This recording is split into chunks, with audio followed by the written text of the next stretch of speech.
Let's get started with Nuxt Free and ShadCN. All along this course, I'm going to create an application with Nuxt Free. Nuxt Free, it's a framework based on Vue.js. So if you know my channel, you already saw that there is a very long course about Nuxt Free. And basically, when you are writing Nuxt.js application, you are writing Vue.js application. But on top of it, you got a lot of tools, a lot of layers that are helping you to go faster. So if you want to know what is Nuxt, you can go on nuxt.com. Here, this is where we are going to start. Next to this, we are going to use a component library, which is ShadCN. So originally, ShadCN is made for Next.js. ShadCN here has been ported to Vue. So here we've got the version shadcnvue.com. And we are going to install here this component library in order to create our application. Okay, so next to this, I got VS Code that is running. And on this VS Code instance, I got the very basic. I'm going probably to install some extension to help me, such as Volar. Volar, it's the most known extension for Vue.js. So we can see here that we've got this old version that is not enabled here, but I'm going to enable it. Okay, and then you have the Vue official here language support for VS Code that is going to help me to work on this, actually on this application. Okay, so we are going to start right away. I'm going to come back. I'm going to click on Get Started. And here we can see down here that I got a command called npx nuxi latest init, and here I can put the project name. So I'm going to come back here, and on the folder where I want to create my application, I'm going to type npx nuxi latest, and I'm going to call it Nuxt Free ShadCN. So I'm going to type enter, and here I need to install the following package that we got here, and when it's done, it's going to ask me which package manager I would like to use. So I'm going to use yarn. It's going to install the dependencies, and while it's going to install the dependencies, we are going to go on ShadCN, and basically here we got a preview of what ShadCN is. So we can see with ShadCN that we can create this whole dashboard, and we could basically copy paste the code that we got here. We can see that we got other components that we can use, such as the cards, or we got the task. Here we can have a beautiful table. We've got also a playground here to work on some elements. What I want to do is to click here on Get Started, and I would like to install, directly on Nuxt here this library. So I need to have my project existing, and I need to do some operation. First, we are going to do them together. All right, my project has been created. Let's take a look at it quickly. Here we can see that we've got our app.vue file at the root, which is the root of the project. We've got a nuxt.config.ts, which is a configuration file. We've got a server file, which we can imagine is going to be about the server. We've got the public folder where we are going to have actually all the files that are going to be public. And after that, that's it. So what I propose you to do is just to open here the terminal, and we are going to get back, and we are going to follow all the steps to install actually ShadCN here. So we can see that we need to use TypeScript. So I'm going to go here, and by default, I'm going to install TypeScript to my Nuxt.js application, even if I think it's already using TypeScript. Then we need to use Nuxt.js Tailwind, so the Tailwind CSS module. So what are modules? Actually, under Nuxt.js, when you install a library, you can also use it as what we call a module. You need to add it to the engine of Nuxt. So I'm going to just copy paste this, and I'm going to install Tailwind CSS. And when it's done, basically, I'm going to be able to grab everything that is around Tailwind CSS inside my application. Okay, I need now to add the Nuxt module to the application. So I'm going to copy paste here npm install -d ShadCN Nuxt. So I'm going to come here and type this, and it's going to add to the Nuxt.js project ShadCN, so the whole library. Actually, don't get me wrong, it's not the whole library, it's just the system that is going to help you to add the components to the project. Okay, so I'm going to get back in here, and we can see that we need also to do some configuration on the nuxt.config.ts. So I'm going to copy paste this whole part, and we are going to look at it together. So I'm going to get back in here, and I'm going to add this. Okay, so we can see that we can import here the components coming from the folder components and UI. However, we don't get the folder components UI yet. You are going to see that just after.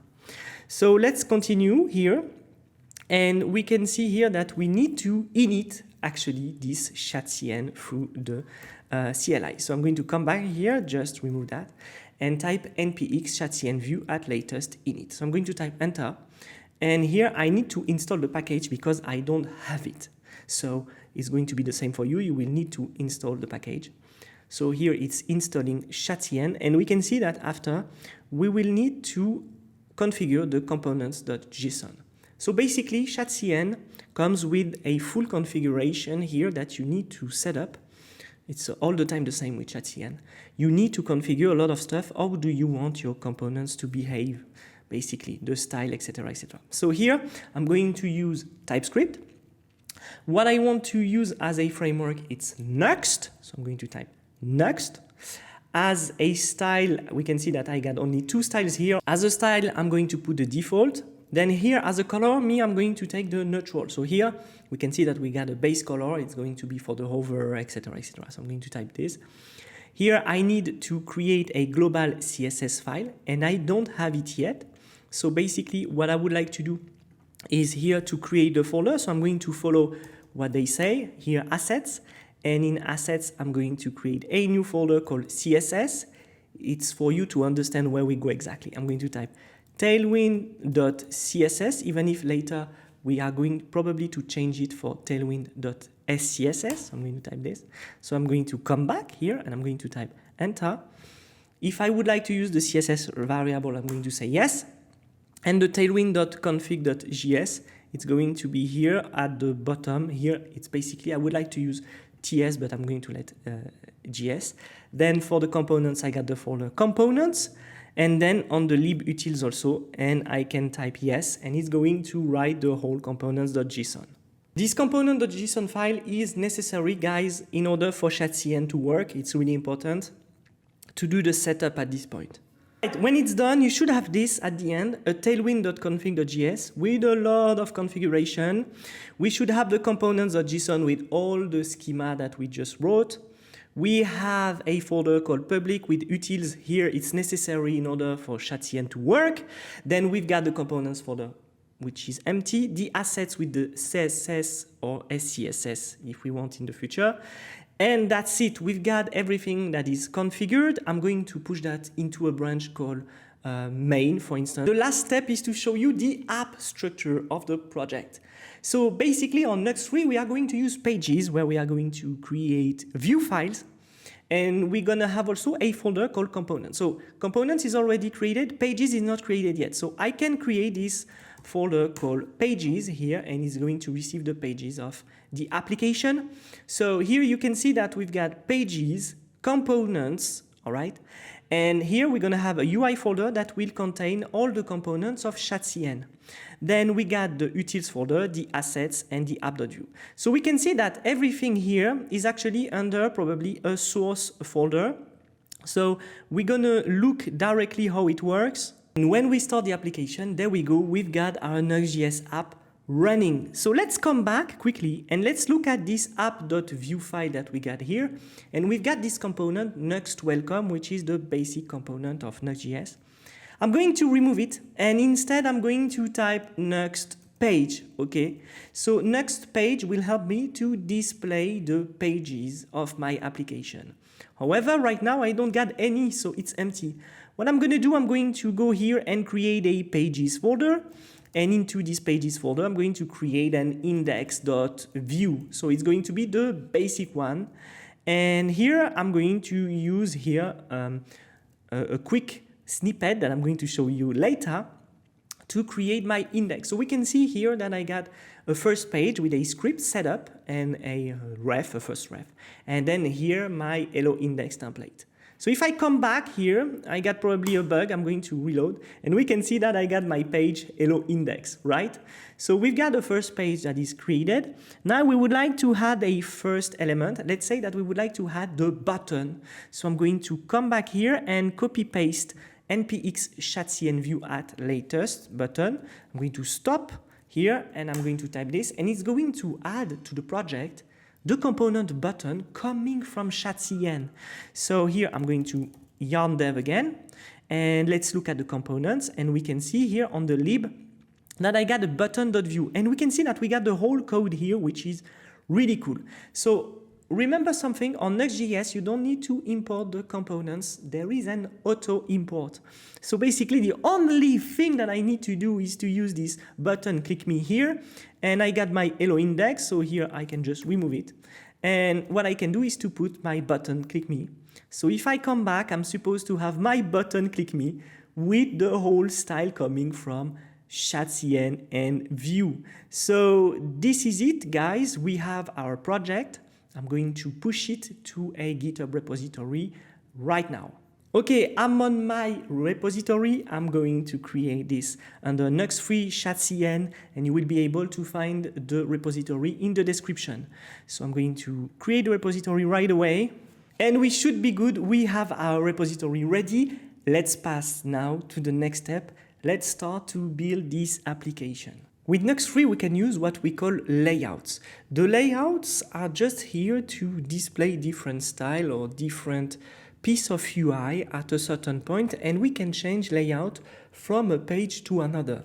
So here we can see that we can use the Nuxt layout by here just inserting Nuxt layout with Nuxt page on app.view. So that's exactly what I'm going to do. I'm going just to grab this and come back here and remove everything and put my layout here. Okay, so here what it does, it's just setting a layout property on my page with define page meta. Okay, so if we go down here, we can see that we've got a folder layouts that doesn't exist right now on our application. This is because we didn't define any default layout. There is one basically, but here we are going to create a first layout. So I'm going to get back and I'm going to create a new folder called layouts. All right, and in layouts, I'm going to create a folder called default.view. If you want more information about that, there is a course about layouts on my Nuxt free course. Okay, so when I come back, let's say that I'm going to copy paste this piece of code. I got the template part from Vue.js. That means that I'm going to inject this part of HTML, which will be compiled with Vue.js and will render everything that is in Vue.js inside this part of the template. And we can see here that I got a paragraph, so some default layout content shared across all pages. And here we got this slot. What is this slot? So let's come back to app.view. We already saw that we can display the router with Nuxt page, and suddenly we've got this slot. So what are the main difference?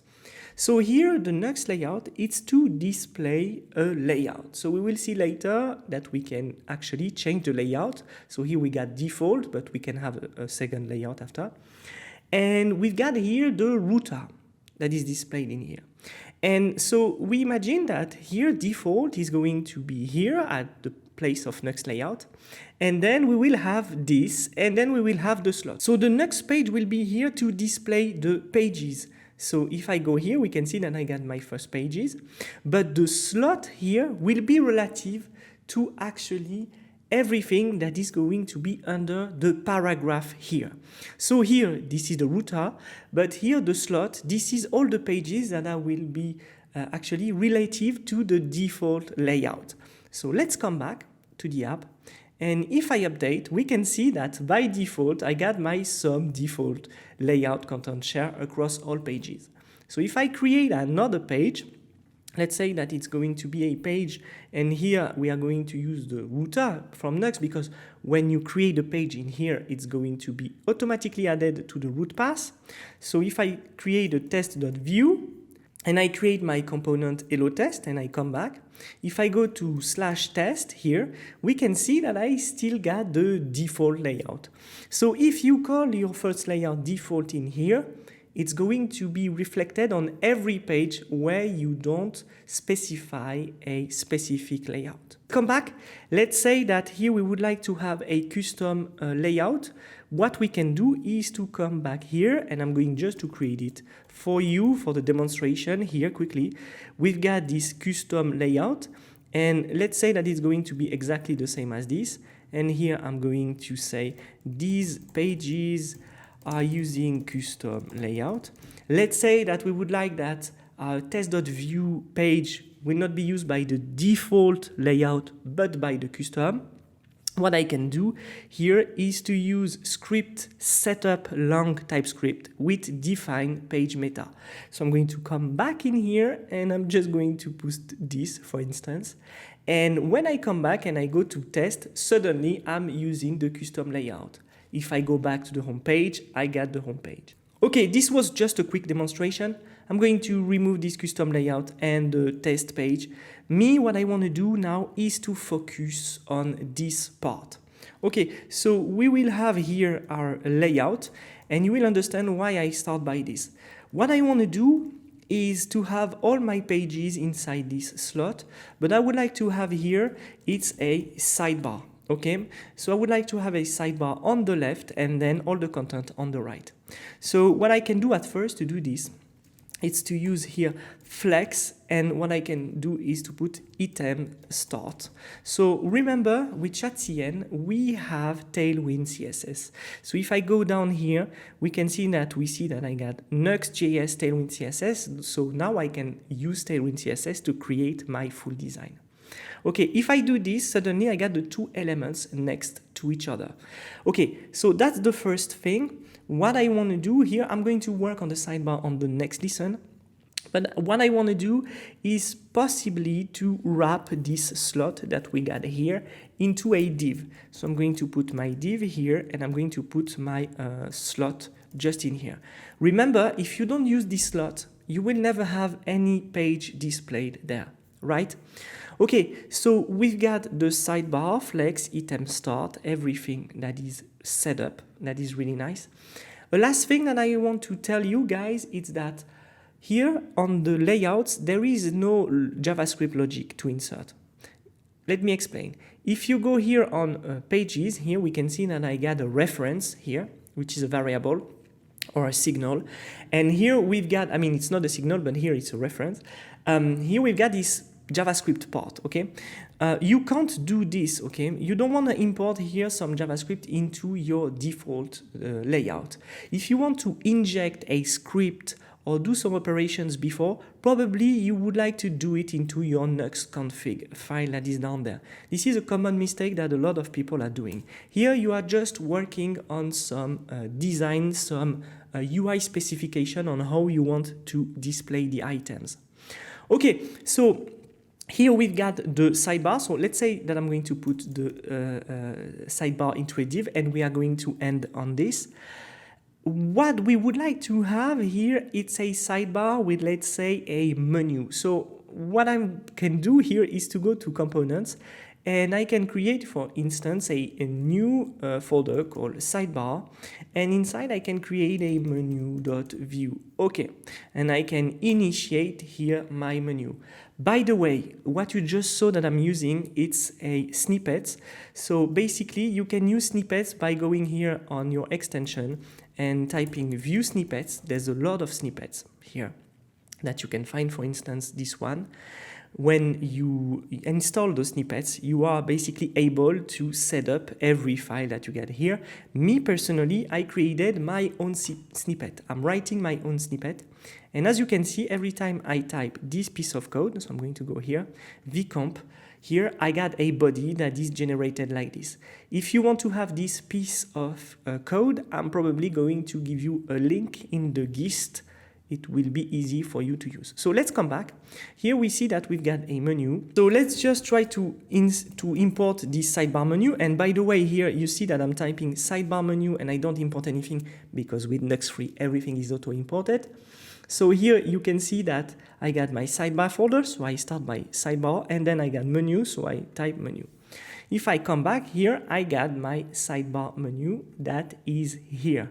So we can see that we can inject here the component that we want inside the layout, so it's working. Now what we would like to do is to have something probably more intricate. So let me explain to you quickly. Here I don't necessarily want to have a lot of logic here. It's possible, but what I would like to do is to have everything inside an index.view file probably. And here I'm going to type vcomp and I'm going to type hello sidebar. And instead of having all of this, probably I would like to have sidebar like this. So I got my sidebar here. This is it for the layout. Now we are going to create this sidebar. What I propose you to do now is to work on this sidebar for the desktop and also for the mobile. Okay, so the first thing that I want to do is to bring a logo. Here is the logo that I created for this dashboard. I'm going to create a component called logo that I'm going to inject inside my sidebar. So here in components, I'm going to type logo.view. And what I want to do is to initiate my component. So what you just see here is that I'm using a snippet. If you are looking for some snippet, you can download them from extensions. Otherwise, I got my own snippets written here. And here, this is my custom snippet. Tell me if you are interested by them. I can drop a link. Let's get back to the logo. So what I'm going to do here is to import the image. So the image of the logo, I'm going to type image here, source, and I'm going to grab the logo from the assets/logo2.png. And as an alt, I'm just going to put logo. Okay, so once I got this, I can come back. I can basically remove this JavaScript part that I don't need. I can come back here and just inject the logo by default. So I'm going to save that and suddenly we've got the logo, which is a little bit big. So what I want to do is to put here an overflow hidden and I'm going to put rounded LG. And as a width, I'm going to put 45 pixels. And when I come back, I got this brand nice logo there. So I'm going to keep it that way. And once it's done, what I want to do is to work basically to another component, and you will understand why. This another component is going to be the menu. So here I'm going to type menu.view. Why? Because here inside my sidebar, I want to have two different behaviors. And these two different behaviors are relative to the sidebar that I want to create. Let me give you an example. So here, let's say that we're going to have a div. So I'm going just to close this and come here. That is going to be class relative, okay? And there will be a first div here that will be actually my mobile sidebar, and then here my desktop sidebar. So when I come back, I got those two sidebar on top of each other, and of course I don't want to show them like this. So what I would like to do here is to say at first that one is show, the other is not show. So with Tailwind CSS, I can totally do it by using, for example, flex LG hidden for this one, and for the other one is going to be the opposite. Here it's going to be hidden LG flex, which means at a certain point, the desktop sidebar is going to show and the other is going to be hide. So to make the demonstration, I can put a color here, BG red for the sidebar mobile, and a BG green for the desktop sidebar. Okay, so we've got the desktop sidebar, and I'm going to zoom a little bit. And look at this, when I change the side, actually, it's going to switch between the two. And it's the same if I reduce the size of the window. So now, guys, we have a component, which is the component sidebar, that is going to handle the two behaviors of the sidebar. Okay, so I can basically remove that. And in both those sidebars, I'm going to have this menu. So what I can do here is just to come back here, remove that, and just import my sidebar menu. And remember, we are under Nuxt, so basically you can use the router to get the files like this. Okay, so we've got the menu on both sides. Now what I want to do at first is to work on this menu. On the menu, and what I would like to do is to have a list of items that I'm going to display as a loop on this menu. So basically here is the model that I'm going to have. I'm going to have a list of objects with a title, and here is going to be at first overview. Okay, so here it's going to be the first page. So here it's going to be the list of the page that I want to create hypothetically into my application. So here I got transactions, then I want to put, for instance, account, and after that I can put contact. Okay, let's put contact, and contact with an S. There we go. And here it's going to be setting. So here I got a list that are going to be actually the path of every page. So what I need to add, of course, it's a path, and here it's going to be overview. Okay, and then I need to do exactly the same for each of them. Okay, so basically here I'm going to have the settings, here I'm going to have contacts. And why I don't use actually the title as a path? Because probably I want to have a different path from the title. Okay, so that's what I want to do in here. Now let's work on the JavaScript part. So I'm going to go down here. And what I want to do here is at first to get a header, which will be on flex item sender with a gap 2, a paragraph, padding 4, sorry, and that will be the beginning. So also what I would like to have is to have probably a hover, and you will understand why we want to do some effects. Here I'm going to work, you understand, on the logo, then a transition and a cursor pointer, and probably later we will have a router push on it. So now I want to call my logo component, and after that I would like to have my P font bold, and let's say that we are going to call this project Nuxt Finance. All right, so that's the name of the project. So now when I come back here, we can see that we've got our logo with exactly this on here. So it's really good. We can switch after that on the list. So here I'm going to have a division with a px4 and a class grow, because we would like to have the menu that takes all the space. And inside here, what I want to have is another div with a grid again, gap 4. And this is where I'm going to loop through my item. So what I want to do immediately here, okay, what I want to do immediately is to loop through my list of items.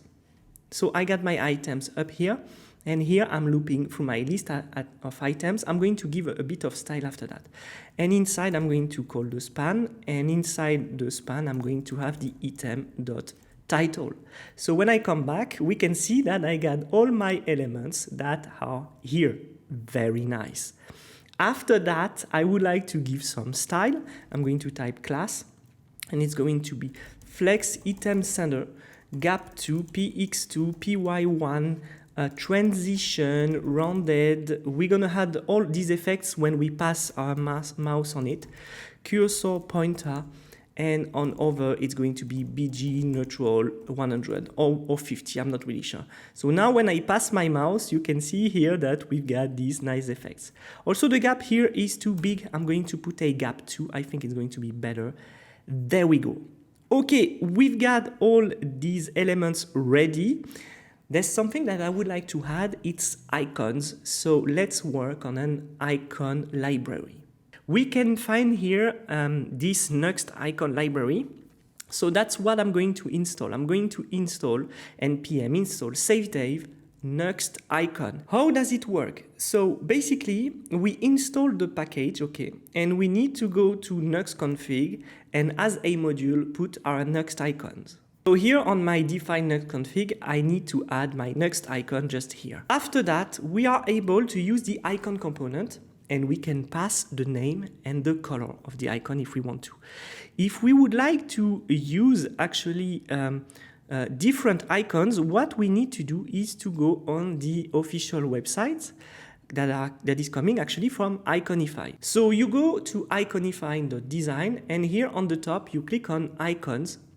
And basically here, you're going to have a lot of icons. So what you would like to do, for instance, is to type dashboard. And here we can see that we've got several icons. And when I click on an icon, what I can do is to copy paste the name here of the icon, right? So what I can do is just to copy paste this and then inject my icon component with the corresponding name actually. So we are back on the menu, and here I'm just going to type icon, and I'm going to put the icon I just found, which is dashboard line. There we go. Now I'm going to go down, and down here I'm going to put my icon component, which is recognized because we installed the package. I'm going to put a size of 20, and then as a name I'm going to put what? But of course, I'm going to put item.icon, and we should be good. And let's say that the color by default is going to be black. And when I come back, look at this. I got here the dashboard icon that is displayed. So what I'm going to do, I'm going to find some icons. You can go here, and every time you do exactly the same. So you look for an icon, then you click, then you just copy paste this, and you paste it as a name. And I'm going to fulfill all these icons. Alright, this is done, and here is the result. I got some icons here and a very nice effect. So we got our menu ready that is going to appear also on the mobile. Now let's work on the display of the mobile and the desktop. Okay, so we are coming back here to our two sidebars that are here. And here is probably the most important part and the most interesting part of this course for you guys. You can apply this method to any framework actually. And that's how I build my sidebars for mobile and for desktop all the time. Okay, so at first we would like to have a variable called open, and by default it's going to be on true. You understood, it's for the sidebar on the menu because we're gonna have actually a burger menu. All right, so we've got those two sidebars. Let's start first with basically the desktop sidebar, okay? So what I want to have is a width of 200 pixels by default, and I want it to be H screen by default. Then I would like to have a flex call, and a justify between. I would like to have my element on justify between. And to end, I would like to have a border on the right. So when I come back, I got this very nice here. This very nice border that is making a separation between the two elements. Later, this sidebar is going to be fixed. Okay, let's say that at the end, I would like to have another item, and this item is going to be the user item. We are going to come back to it later. So basically here on the bottom, we can see that we will have another element that is coming after. So we can see here that basically sidebar menu here is taking all the space. That's what we wanted with the grow class that we put before. Okay, so now we are going to focus on this sidebar here on the top, because look at this. If I reduce the sidebar that I have here is not displayed. Okay, so what I want to do at first is to put some Z index, because we want our sidebar to be on top of each other. Then what I need to add is basically here an items center, justify between, there we go, a widthful, hful, p4. Okay, and probably I would like to have a bg white, but it's not sure yet. I got this element now, and actually my sidebar menu is not going to be into this div. It's going to be into another one. So I'm going just to remove that for now for you to understand. Okay, what I want to have is the logo, and I would like to have also here, I would like to have an icon, and this icon is going to be the burger menu. So I'm going to add a Z50 on this one also, a cursor pointer, a left 2, top 2, okay, position on relative, and then I would like to have a size of 30. And my icon here, I already grabbed it. It's an icon, a burger menu icon. So basically, again, if you look for an icon, you can go on Iconify. And then on Iconify, you can go grab an icon of a burger menu. So here, if I type burger here, I'm going to have some different icons. And let's say that I got this one here that is very nice. So I'm just going to copy paste the name. I'm going to come back here. I'm going to put the name of my icon, which is just here. And what I want to say is to say that on click, okay, I want open to be true. So by default, it's on true. So here we're going to see how it works. For the need of this course, I'm going to pass directly into a mobile mode, so you will understand. Okay, so we've got here this sidebar with actually the logo and the burger menu, but this is not necessarily what we would like to have, which means that we need to make some changes on the layout. And on the layout, what we need to do is basically to turn the sidebar into a header. So this is the trick. I'm going to get back in here. We can see here that it's in flex, but actually if I turn that into a grid, suddenly we've got the header. Okay, so now I move here and we can see that the sidebar is moving into a header. Okay, so we've got it. And now we see that when we click on open, we've got this open through here. So you understand that now we are going to work on the menu that we are going to build. And this menu is going to be on top of everything. So I'm going to go, and here it's immediately inside the sidebar, okay? I'm going to go here and to put here the sidebar menu. And this element, this sidebar menu that we got here, of course, needs to be on absolute, okay? So at first it's going to be only if it's open. And here we need to put a class absolute, okay? We want it to be on absolute, and there we go, we've got our element, which is here. Okay, we've got this absolute. We want it to be top 0, left 0, and we want it to be Z50, width full, H screen, and BG white. You understood that. And suddenly, there we go, we've got our menu. However, the problem is that we can see that we've got here the menu that is not necessarily at the right place. We need to fix that. We are going to fix it after. What we want to do also is to have an icon to close. So I can just copy paste this icon here. And this icon exactly here is going to have also an absolute, right? An absolute position. And it's going to be on right 0 and actually on right 4. It's going to be better, and on top 4, and we should be good. Okay, now I need to grab an icon that is going to be a close icon, so I can use just material symbols by default close, and we can see that we've got the close in here. Okay, but if you have that case, there's a problem. Why there is a problem? For one reason, because we see that we don't have a menu that is taking all the space as expected. So if you want to identify this kind of problem, what you can do here is to come here. We can see that we have a BG white. We can put BG red 500. And suddenly we see that actually the position here of the sidebar and actually the overflow is enabled. So there is a reason for that. We didn't put an overflow somewhere visible, but there is here the class relative on the parent. So if we remove the class relative, suddenly we have the behavior we wait for. So I'm going to come back here, put my BG white there, and there we go, we've got our menu. So remember, when we click on the close icon, it's going to be open false. So I'm going to save that, I'm going to click here, and it works. We can open and close the menu this way, directly here. And what we would like to add also in here, it's not an absolute, it's more a fixed, because we would like that the menu would be fixed all the time, okay? It's going to be the same for the sidebar up here, but we're gonna come back to it later. All right, so let's look at it now. If I grab this and I come back, I got my sidebar, which is not fixed yet also. That is available here. I can click on it and I could add the router, but I'm going to add the router later. And if I come to mobile, I got this behavior in here. So we succeed to create actually a sidebar that has a behavior for mobile and for desktop at the same time.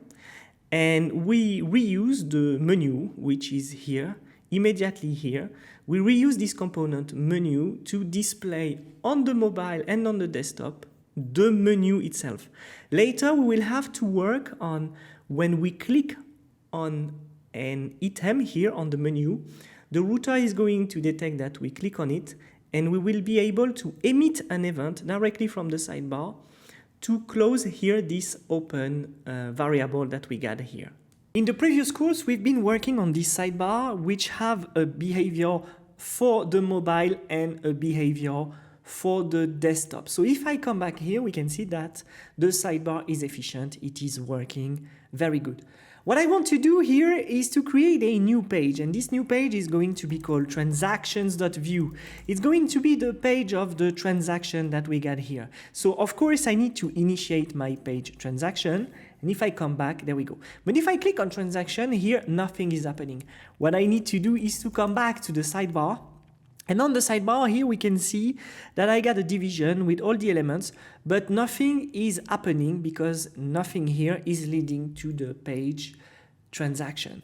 So probably what I would like to do is to turn this div into a Nuxt link. The Nuxt link, it's a native component of Nuxt.js, which helped me actually to create a link. So we can see here that it didn't move, but here I got my Nuxt link, and here as an href, what I would like to put here is item.path. So remember, into our model, we got this list of paths here. So here what I can do is to make it dynamic, and we should be good. So now, here I'm on my overview, which doesn't exist actually, overview. It's the main page, so I can remove it, there we go. But if I go to transaction and I click here, look at this, suddenly we are on the page transactions with hello transactions as the URL. All right, so we've got those two pages working right now. What I want to do is to put some padding between those two pages, because here, let's say that we're going to come back to the page transactions. So I'm going to go to transactions here. Let's say that I would like to have some padding on the page, okay? Let's say that I would like to have some space between the text and the border and the frame of my browser. Okay, if I do that into the page transaction, it will happen on every other page. I will need to put this paragraph here. Of course, I don't need to put directly the padding on every page. I would need to go to default, and here I would put my padding to be sure that here the padding is appearing on every page that I display. Okay, so remember that everything you do on the layout will be actually reflected, repeated on every page here, because the layout is appearing everywhere. Okay, so I got this, now I got my page transactions, I got my main page here. Now let's work a little bit on the main page. So I'm going to come back here, I'm going to go here, and here I'm going to do like a very basic job. I'm going to order my application. Actually, every page on my app are going to have a little bit the same behavior. So by behavior, what I mean, it's that they are going to have the same sections and they are going to behave the same way. You will understand. Okay, so first I will have a header. This is my header. All right, there we go. Then I will have a main. So this is my main. So there will appear everything here. This is my main. And probably they will have a footer. So this is my footer. What I'm explaining right now, it's really basic HTML. Okay, so if you know HTML, what you do most of the time, you create the header, then into the main you would have a section, then a footer, etc., etc. Why do we repeat this? Because for most of the project, not necessarily this one, because here it's a dashboard and probably it can be only client side. For most of the project, what you want to do is to be SEO friendly, and respecting all the conventions of HTML help you to be SEO friendly. Here, it's not necessarily the case. We don't care. We don't want that this overview page would be on Google. Like all the dashboards, you don't necessarily want them to be on Google. Probably if you have a public app, you want to do it. Here we are supposed to be in some kind of private app. Okay, so I got my header, I got my main, I got my footer, and we still want to keep this same model. Okay, so let's say that in transaction, I would like to do the same. What I'm going to do instead is to create here, and this is just an exercise for you. I'm going to create a custom snippet with that model. So if you go here to your command bar and you type snippets, you have snippets configure user snippets, and then you get access to these snippets.code snippets here, and directly you arrive here. Okay, so let's say that here I got a model, and I'm going to show you that for an instance to create all the pages faster. I'm going to use a key called model, and let's say that the scope is going to be the view file. So in every view file, I would like to do it. Then I'm going to prefix, and let's say that the prefix is going to be exactly the same as key, is going to be a model. Now what I want to do is here to put the body, and here in the body, I would like to copy paste this whole file as a string. However, if you look at my previous here vcomp that I'm using all the time, you really got to create a new key in your array for every line. So basically, I can't do this, okay? I can't put my whole element here. What I need to do is to do this instead. Let's say that we're going to keep this one, and then I'm going to keep this one, and then I'm going to keep this space because I would like to have a space, and then I'm going to keep this template, etc., etc. You understood? So this is how you create your own snippet. Of course, this snippet, I'm not going to keep it because here it's really specific to this project. So, or probably I'm going to keep it, I don't know yet, but it's just to give you an example. Okay, so you see here, I'm doing every line to create my custom snippet, and you probably want to do the same. Here, what I want to do, this is my section, there we go, etc., etc.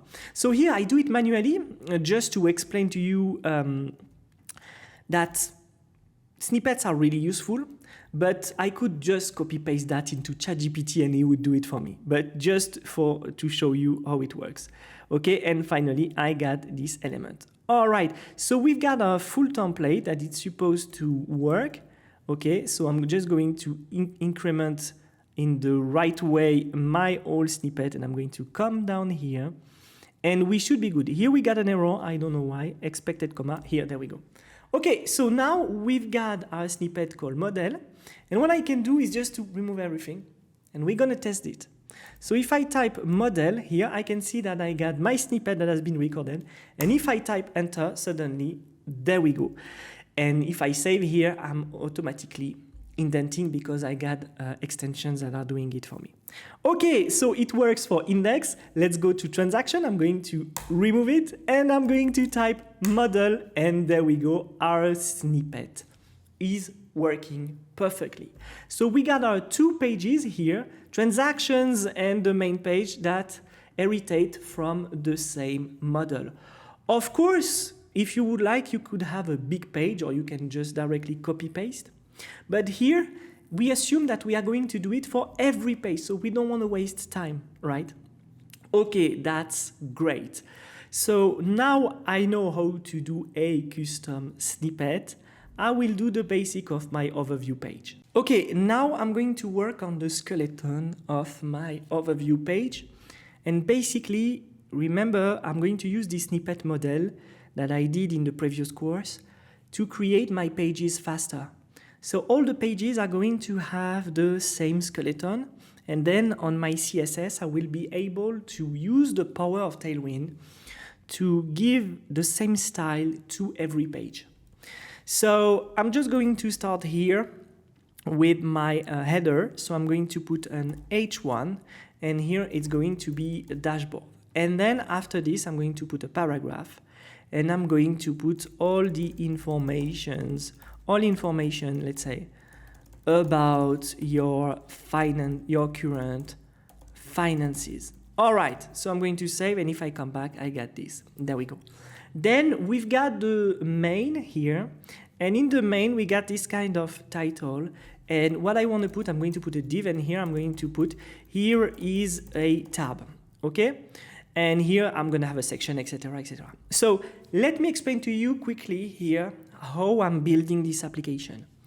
When you get an application to build, there is actually two ways of doing it. The first way is to build on the fly like this, okay? So you have an ID, you build the elements because everything is in your head, which is actually my case. I've seen so many dashboards in my life that I know basically what I'm gonna do, okay? And what I want to do. The second way, it's what most of the developers are doing. Actually, you got like a template, like let's say on Dribble, you got a template, and you are building this element. So what you need to learn how to do is that when you see a dashboard, you know that there's a sidebar, there's a main page, there's a header and stuff. So you need to cut all these elements into atomic components. That's really important. That's really important for the developer experience, because in the future, I want any developer of my team to be able to go faster into the component folder and to retrieve the actual components. So basically what I'm doing here is that on one page I'm creating the header, then the main, then the footer, but probably later I would have a dashboard component, for instance, with these elements, or I will have a header.view, etc., etc. Okay? So here what we want to do, we want to respect a certain convention into this Nuxt finance dashboard. Why? Because we want to build on a design system that we don't have. So how can we build on a design system that we don't have? Well, with the experience, you build your own design system in your head or what you want to do, and you can jump on that. If you don't get this experience, please always repeat the same model or look into new models of dashboard on Dribble or whatever. If you don't know Dribble, it's a website where you can find dashboards. So here we've got an example here. As you can see, we've got different elements with cards and here a chart, etc., etc. This is exactly what we're going to build, okay? We are going to build a dashboard with some charts here and directly inside our Nuxt.js application, okay? So as you see, we've got a header. Here we've got a header dashboard and it's written, hi, Tam, welcome back, and probably we can do the same. So if I come back on top of it, I can put, hi, Guillaume, welcome back, okay? Hi, welcome back, Guillaume, let's say. Welcome back, Guillaume, there we go. And we're gonna build this thing like this. Okay, so let's continue. So here I'm gonna have a tab with several options, okay? So here the several options, it's going to be today, okay? This week, okay? Or this month, okay? And we're gonna do that. We are going to build that. So tabs here, today, this week, this month, this year. Okay, and we're going to switch on that. On this section, I'm going to have a chart, okay? And this chart is going to switch between today, this week, this month, this year. Okay, and on my footer, I will have 3 different cards. Those 3 different cards will be displayed that way. Oh, all right, so here, what we can do at first is to work on this paragraph and this H1 dashboard here. So remember, I think we did it, or if we didn't do it yet, yes, we got a CSS folder which is here called Tailwind CSS. So either you want to switch on SCSS or either you want to stay on CSS, whatever, it's going to be the same. Let's say that my H1 on my body here, and I'm going to apply this. So I'm just going to remove that because I know some of you are telling me they want to remove this part of the frame where I'm talking now. I think it's part of my identity to get this part of the frame, but anyway, I'm going to keep it like this. I'm going to apply here, and let's say that I would like to have a title of a certain size. So you can use the size of Tailwind, okay? So we see that here it has been applied on all the H1, but me, I'm going to put a custom size. So to do that, you use curly brackets. I'm going text P4, and I want to add a font, and here I can put a font of 700 or 800 or font bold or whatever. And suddenly we get this. So I'm going to come back to a normal size. We see that it's really big. I'm going to change it. Instead, I'm going to put 40 pixels, and there we go. We've got this dashboard in here. If we keep that example, we can see that the font is not that big and that thick. So probably I can switch back to this, and probably here is going to be 36. There we go. Now on the paragraph, I'm going to apply some colors. So here I'm going to have a text neutral 500. Again, how do I know that? It's because I know Tailwind. So if you want to use Tailwind, you can go on Tailwind colors, and here you got plenty of colors that you can use. And here, let me give you a quick example between the different gray colors that we got.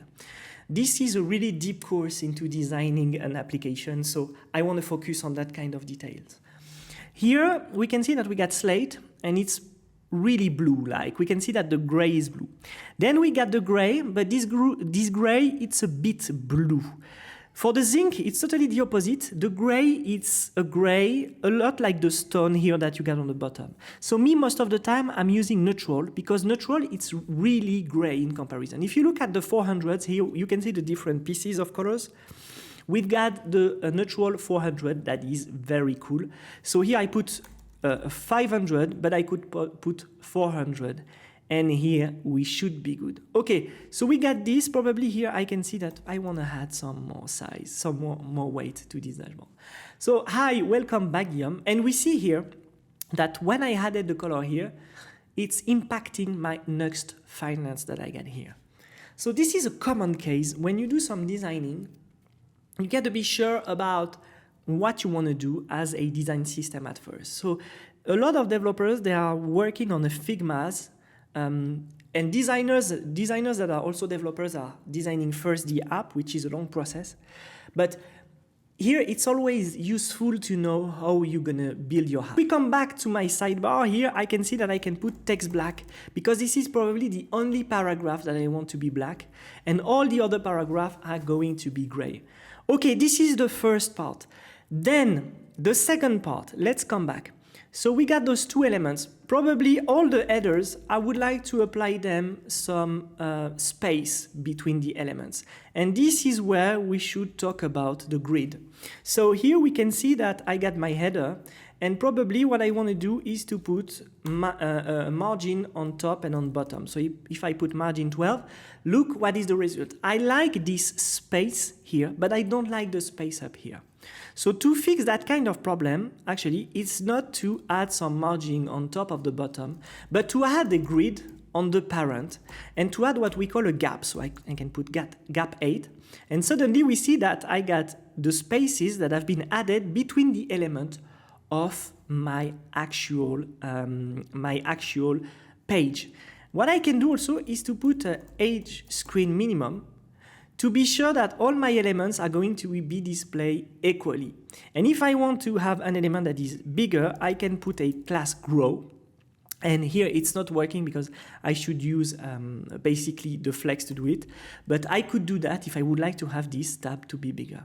So suddenly we get this with hi, welcome back, Guillaume. And that's good. Okay, what I would like to do also here, it's to remove the margin on the paragraph because by base, all the paragraph got a margin.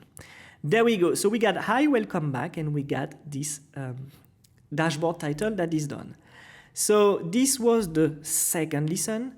Let's pass now to the third lesson.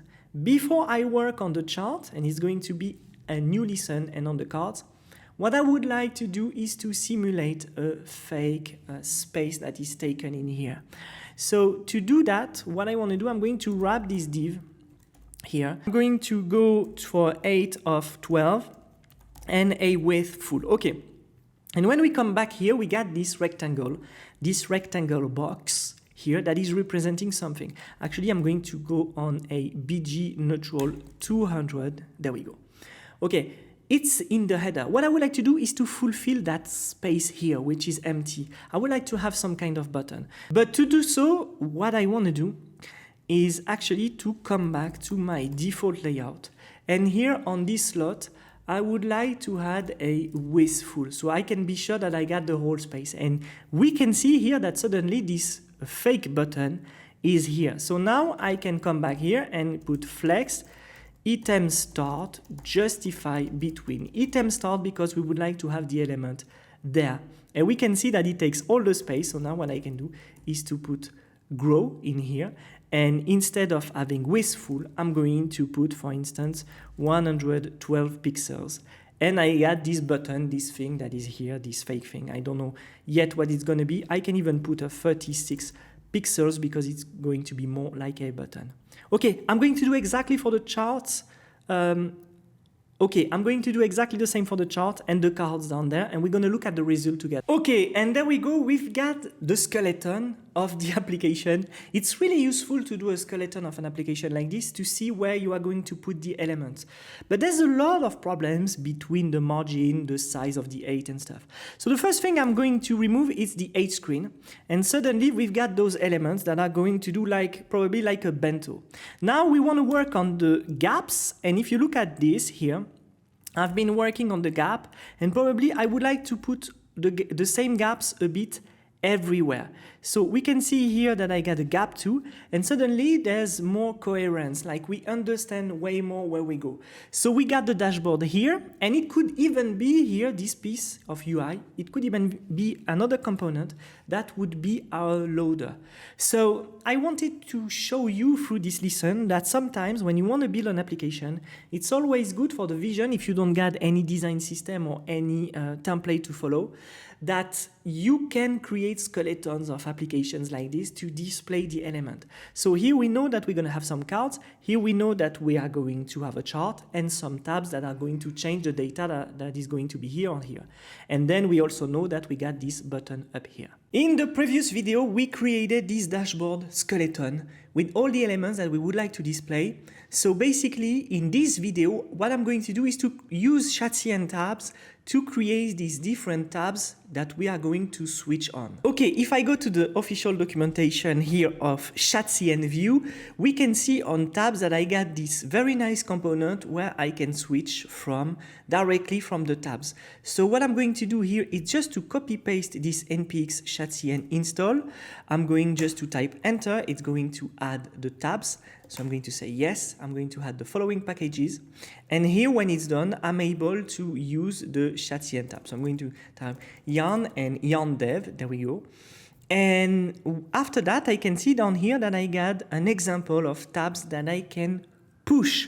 Okay, so what I would like to do probably here is just to copy paste this and come back to my main page. So I'm going to come back to the beginning and I'm going to type here pages here, and here we are. So remember, it's supposed to be here. We are supposed to have here the tabs that we want to display. So I'm going just to hide this part for now. I'm going to type here.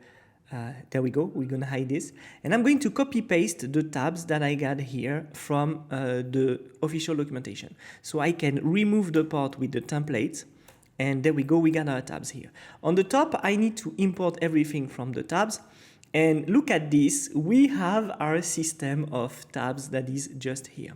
Okay, what I need to do here is to have a list. And in this list, I would like to have different tabs. So remember, we talked about it on the previous course. The first one, we would like to have today, and then we would like to have this week, and then we would like to have this month, and then we would like to have this year, for example. So when I come back here, we can see that we've got all these elements. But they are all selected because I'm supposed here to have a default value. So I can put today, and here I can put week, and here I can put months, and here I can put year. So depending on the value that you are going to select into your trigger, you are going to show an element or another one. Okay, so we are here, and when I will actually select a tab, I would like to display another component, okay? So I'm going to create just here a basic content tab. So here I'm going to have, for instance, today, and then I'm going to have this week. So here the week, so I'm going to type this week, and then down here I'm going to have this month. So here I'm going to type months, and it's going to be this month. And then after that, I'm going to have what? Here, this year. Okay, this is really basic. This is a really basic explanation that I'm giving you now to make you understand that actually the tabs on Chat-CN works this way. You got the tabs list with the triggers that are related to the tab content. After that, you are free to loop through them and to show your elements depending on a list, for example. Here is a quick example of what I'm talking about. Let's say that you have a list, and then in this list you have here a model with a title and a component.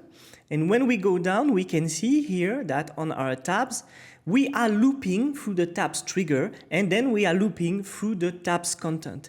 So here we can see that we got a component which is basically a string, and here is just a string that is displayed. It's not a real component. We would have to create a component for each of them. So as you can see, when I'm switching, I get everything. Now let's create these components. So I'm going to come back here and I'm going to go to components and I'm going to create a new folder called tabs. And the first component that I'm going to create is going to be today.view. Let's say that I'm going to type vcomp and I will say hello today.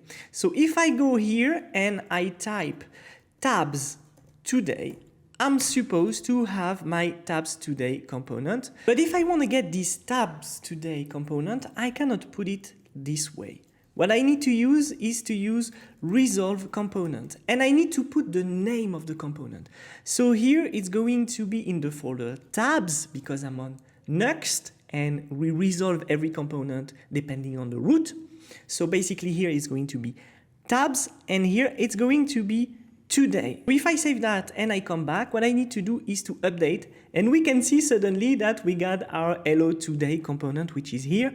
Now what I need to do, it's exactly the same for every component. However, we need to know what this hello today will look like. And remember, we would like to do a chart. So basically, this resolve component is made for custom component. A custom component that would be relative to today. But if I'm doing a chart component, what if here there will be only one chart that will change for today, week, months, and year?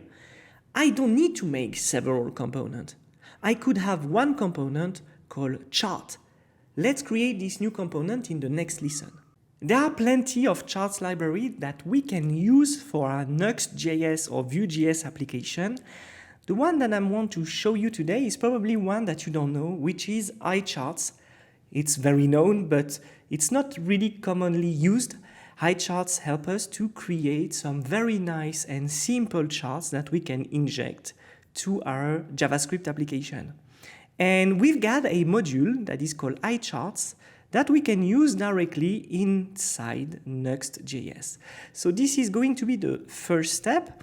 I'm going to stop my application, okay, and I'm going to install Nuxt iCharts, and of course I need to go to my module down there to inject this module Nuxt here that I got. So I'm going just to go directly in here, and we can see here that I got some modules. I'm going to add Nuxt iCharts. Okay, so for now on, I'm able to use Nuxt iCharts, and as we can see here, we've got a very nice option to inject here our iCharts, and it's receiving the options that we got here. So what I'm going to use here, it's going to be this line here, and I'm going just to make it really custom, okay? So if I look at the code quickly, we can see that we've got here iChart, here, the chart container with this big object coming in here, and at the end, we've got nothing that comes from here. So I can come back in here. I'm just going to take this iChart here option, going to get back. And to start here, remember down here we got the tabs of chat.cn and we got the tabs content. And we are looping through the actually list that we got up here. Okay, just for the demonstration, I'm going to go here, just inject iCharts, and I don't have any options yet. So what I'm going to do is just to put here options that I'm going to push here, and I'm going just to go down here, and I'm going to create an options here that is going to be a computed property that is going to return what? Of course, an object which is exactly like this one. So I'm going to go to the bottom. I'm just going to copy paste to see if I got this result here on the right, and I'm going to inject the object that I got here, and it should be good. So I'm going to come back here, I'm going to update, and here as we can see we've got the chart that is appearing in here, which is really cool. However, this is not necessarily how I want these charts to behave. I'm going to make some changes right away with you. There's a lot of things that I want to customize into this chart, such as the size, the color of the line. So I'm going to do it right away, and then after, in the second part, I'm going to work on injecting the data depending on the tab we are right now. Okay, let's focus a little bit on these options to change the behavior of this chart. Here, what I want to do here is just to add here an animation, and it's proper to the documentation, enabled on false. So as you can see here, I can change the option object to inject into my eye chart a specific behavior. So if you are looking for the documentation, you can go here directly on eye charts, you click on documentation. You get also the API reference that you can find here on iCharts API reference. And here you get all the definition of the object of the chart, which is cool with iCharts. It's that we don't get a lot of bugs. It's working really well. So here you can see that you get all the entries that I'm going to use. I can't, of course, talk about all the entries that are possible here. I'm just going to do my own. So let's get back. I don't want to have the title, so I'm going just to remove the text title, and it's going to be empty for now. I don't want to have the subtitle too, so I think I can just remove the subtitle like this, and there we go. Then I can change the x-axis. So here we can see that I got some categories. So what I would like to do, and I'm going to come back to it after, it's to create basically here a categories, there we go, reference. So for now, this categories reference is going to be just an array. But basically, here we can see that we've got the categories down here. The categories that I want to use, it's not the one that I'm going to inject here.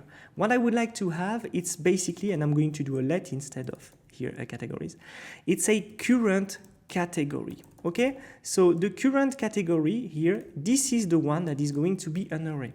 But here, what I'm going to have here, it's an object. And in this object, you understood that I'm going to have the different categories, which are today, week, month, year. So here, down here, I want to inject this one, current category. So I can take this one while I wait.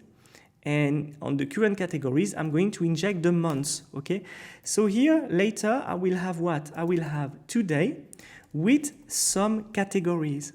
And then I'm going to have the category week, and then I'm going to have the category months, and then I'm going to have the category year. So here you can see that today corresponds at the current category that I got down here. And we can see that we got a capital letter. Later we will work on the lowercase letter. Okay, let's just let it like this for now. We are going to finish the option. It's going to be better.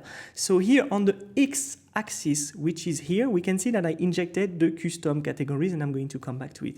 What I want to do is to hide these lines, these gray lines. So I can come here on x-axis and put grid line color, and I can put transparent. This is to remove the line. I'm going to come back, just update. I'm going to do exactly the same for the y-axis, and look at this, it disappeared. Okay, we are good. So what I want to do to continue is that I want to remove the title text that I got up here. And as a plot option here, I want to add something else. The plot option, it's basically an option that helps us to deal with like the markers and stuff. So I got my lines here, and what I want to do is to remove those little points that I got here. So to do that, I'm going to use marker here.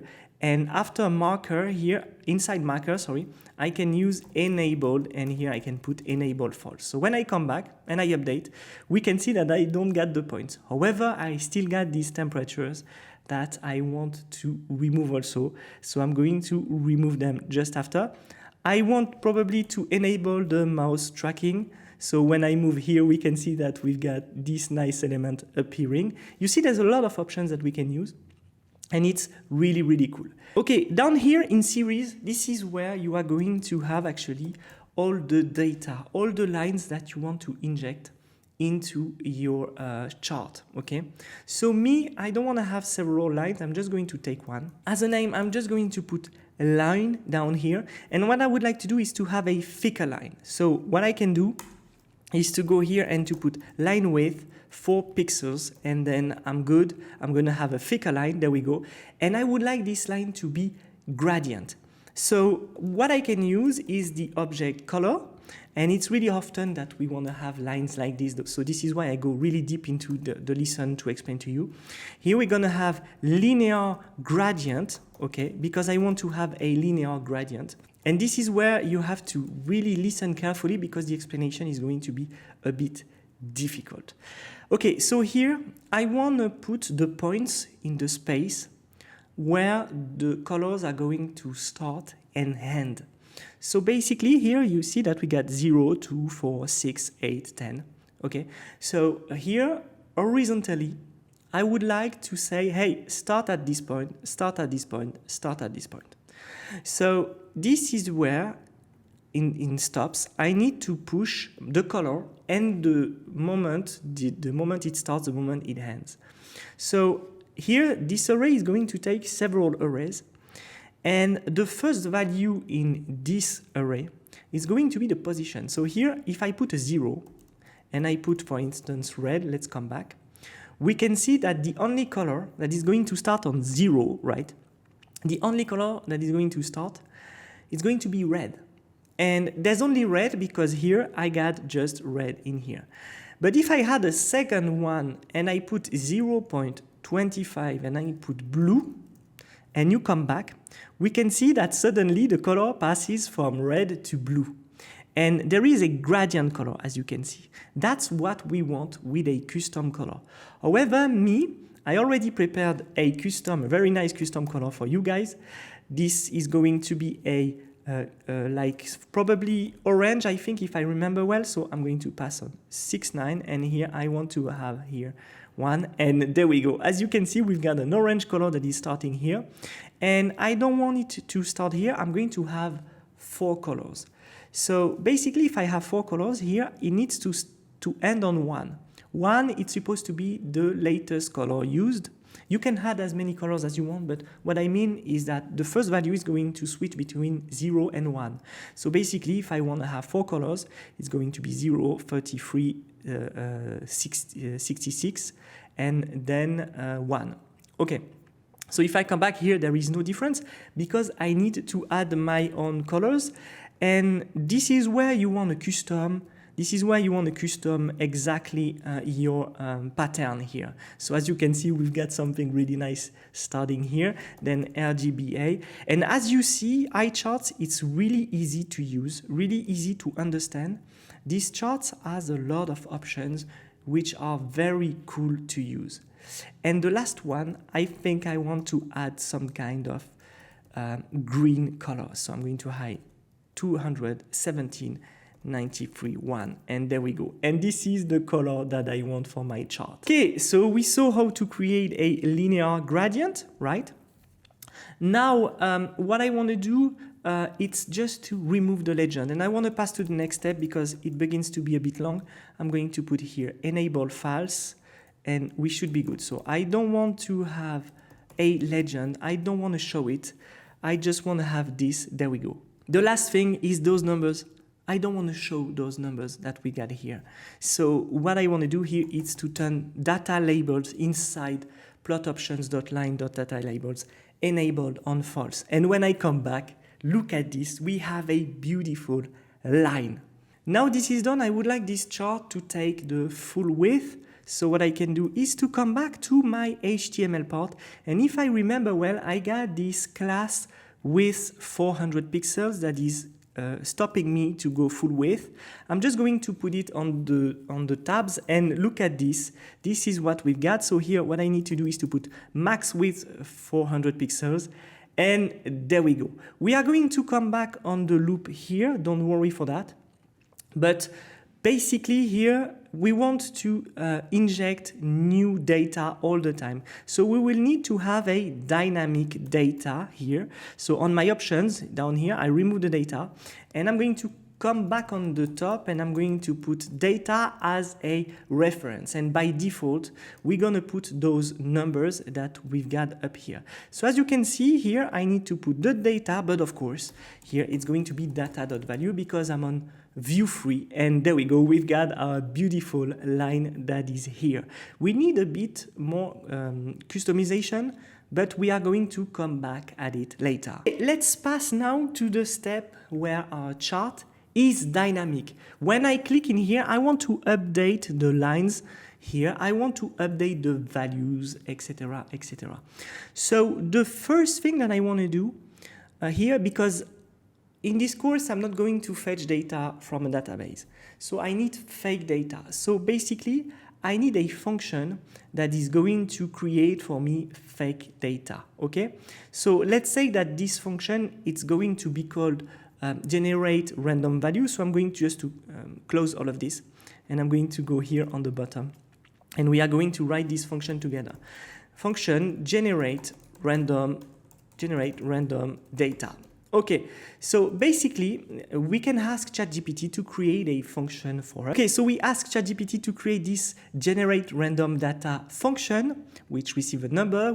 Probably we want 7 days, probably we want all the days of the months, but we don't have the current months yet, so we're gonna have another function for that later. And here we generate the random data unmounted on the function. And these are the values that we got. So 39, 65, etc., etc. And it's injected dynamically into our chart. So if I update all the time, or if I switch like this, here we can see that it's just changing the lines that we got. Okay, so we've got this generate random data ready. What we would like to do is to switch, actually every time we switch from the tabs, we would like to catch when we switch from the tab. So remember, we've got here the tabs from ChatCN, which is on default value today. And right now, I don't know why, but ChatCN is on Radix UI. On Radix UI, you basically can use on value change. We probably saw that together in the Next.js course, but here on Nuxt, it doesn't work for some reason, probably it's the package or whatever.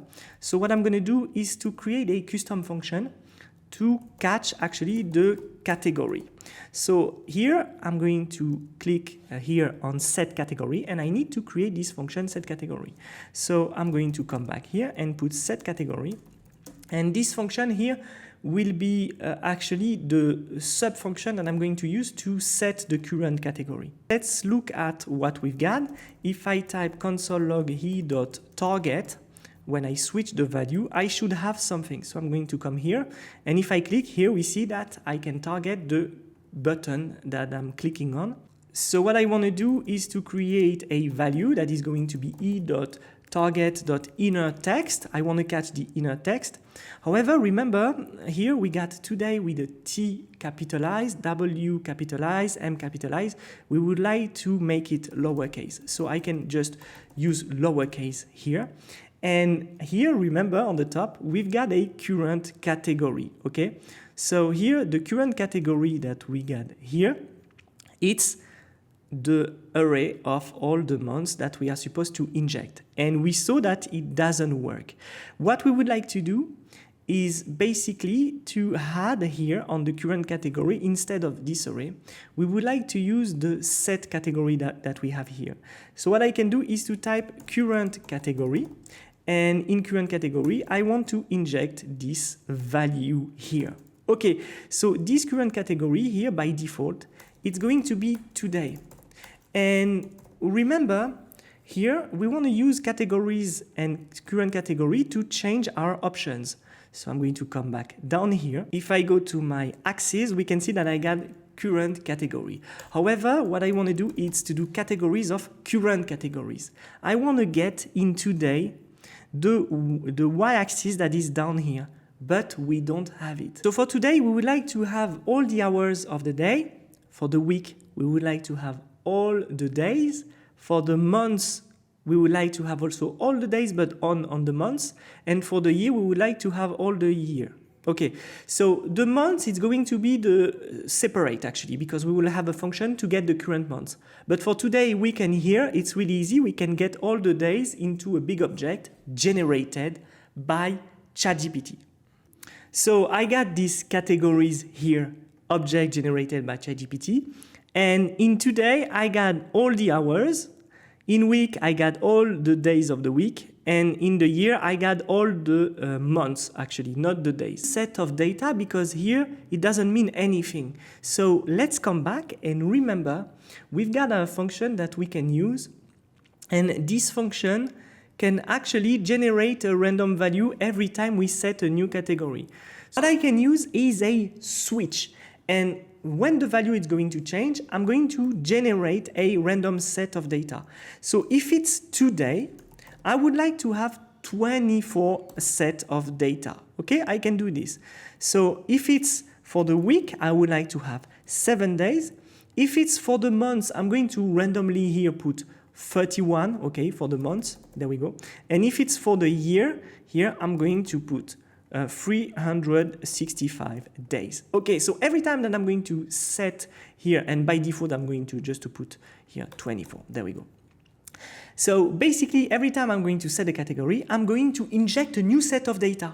Okay, so finally we arrive on this result. Here we got today, here we got the week, and here we got the year, and we can see that we switch. So we got here 12 value for the year, and for the week we've got this. This is fake data, guys. Of course, we will need to inject our own data later. The last step is to inject our months, because remember, we don't get the months into our categories.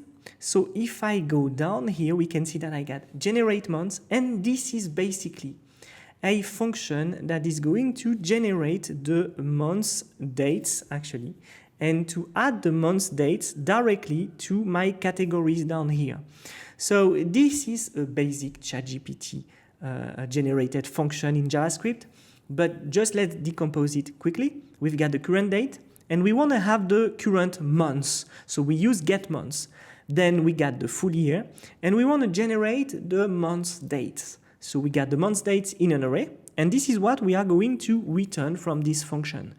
Once we got the month's date, we want to push to the categories value, the categories plus the key months, which is relative to this tab in here. So when I click here, you can see that I'm generating all the dates for the months of March. This is how we create a custom chart, and we inject actually this chart into our Nuxt.js application with fake data just to test it. Of course, all this code is inside the index.view page that you can find directly into the repository. We could, of course, make a custom component with it and inject directly the custom component on the tabs content in here. Which is cool is that here we are looping through the list of elements, and every time we loop, we are re-rendering the chart with the current options and the current data. Previously, we created this chart, which is actually in the index page, and we have all the logic inside this index page. Well, it's a lot of code for an index page. What we would like to do is to externalize this chart into a component, and this is what we're going to do now. All right, so the first thing I'm going to do, I'm going to create a new file called chart.view, and I'm going to initiate this component, which is the chart.view. Well, at the base of this chart, I'm going to just insert here my eye chart that I got here. So I'm just going to come back down here. I can just remove that, and probably later I can wrap this chart. I'm going to zoom a little bit for you to see. And there we go. So now what I need to do is basically to come back to all this code and to integrate everything inside this chart. However, we would like to turn it into a component, so we will need to inject the data and probably inject, remember, we have the tabs at a certain point here. When we change the tabs, we would like this chart to change on the fly, okay? So what we need to do at first is to come back to the chart and to insert the data, the basic data that we need in order to this chart to work. Okay, so at the top, I'm going to start with props, and here I'm going to use define props. And I'm going to pass current category. Remember, we had current category before. And after that, I'm going to pass the data. Okay, once it's done, I'm going to come back here and to add here data as a props directly. However, I would like to put also an empty array in case I don't get the data. It's a security. Then I'm going to add my current category, which is exactly the same here, current category. And by default, it's going to be today in this chart. So here I'm putting today, but if you want to use this chart for other usage, don't put today in here and probably don't use current category. Here, the chart is really linked to the business logic of what I want to have on my home page. Okay, so what I can do is just to come back in here, and remember I got all these categories in here, so I'm going just to copy paste these categories, and from now on they are going to be able only on my chart. So I can remove them here, I can remove the categories. I can also remove here basically the data, but we are going to come back on it after. Okay, so let's come back in here. What I want to do also is to have the options. Remember, we need the options down here. So here the option is basically going to be a computed property. So again, if you want to have different options that you can pass, you can go here on the top and pass your option as a prop, okay? Me, I'm going to just internalize everything. So I'm going to come back and I'm going to get all the options here, simple. And I'm going to inject them in here, exactly as a here as a computed property. Okay, so once it's done, remember what we want to do. We would like to generate the months data, etc., etc. So here, remember, we've got different functions here, and we've got generate months, which is here. I'm going to take it and bring it back in here. The function here, I'm going to trigger it directly inside my chart component instead of here. So I can also remove it from here. Once it's done, remember we trigger down here on the index the generation of the data. So you see I didn't took generate random value because we would like data to be passed as a prop, and this is why we didn't remove data here on the line 17. So I'm going to come down here and I'm going to use onMounted. And onMounted, what I'm going to do, I'm going to use generate months property. Okay, so now we are here. Probably there's some stuff we would like to change. And let's come back to generate months and look down here. We can see that here we apply the categories here, categories.value with the current months. Here we need to remove these values in here because it's going to be basically here the ref that we got up here, and we need to pass the categories with the months this way. Okay, so we're going to check that after if it's going to work. So I'm going to come back now in my index, and now that I removed everything down here, instead of having this eye chart, I'm going to call the chart itself. So what I can put here, I'm going just to call my chart, and remember here the chart, it's coming directly from the routing system. I'm going to type, hey, just show the chart if if data length is superior to 0, in case I got an error or a problem. And I'm going to pass the current category. So here I can pass it this way. So let me show you. You already know how to use props. However, with the new convention with view, you can definitely do this and it's going to work, okay? So me in this example, I'm going to let it like this. And I'm going to pass also the data. All right, so I pass the chart and I pass the data.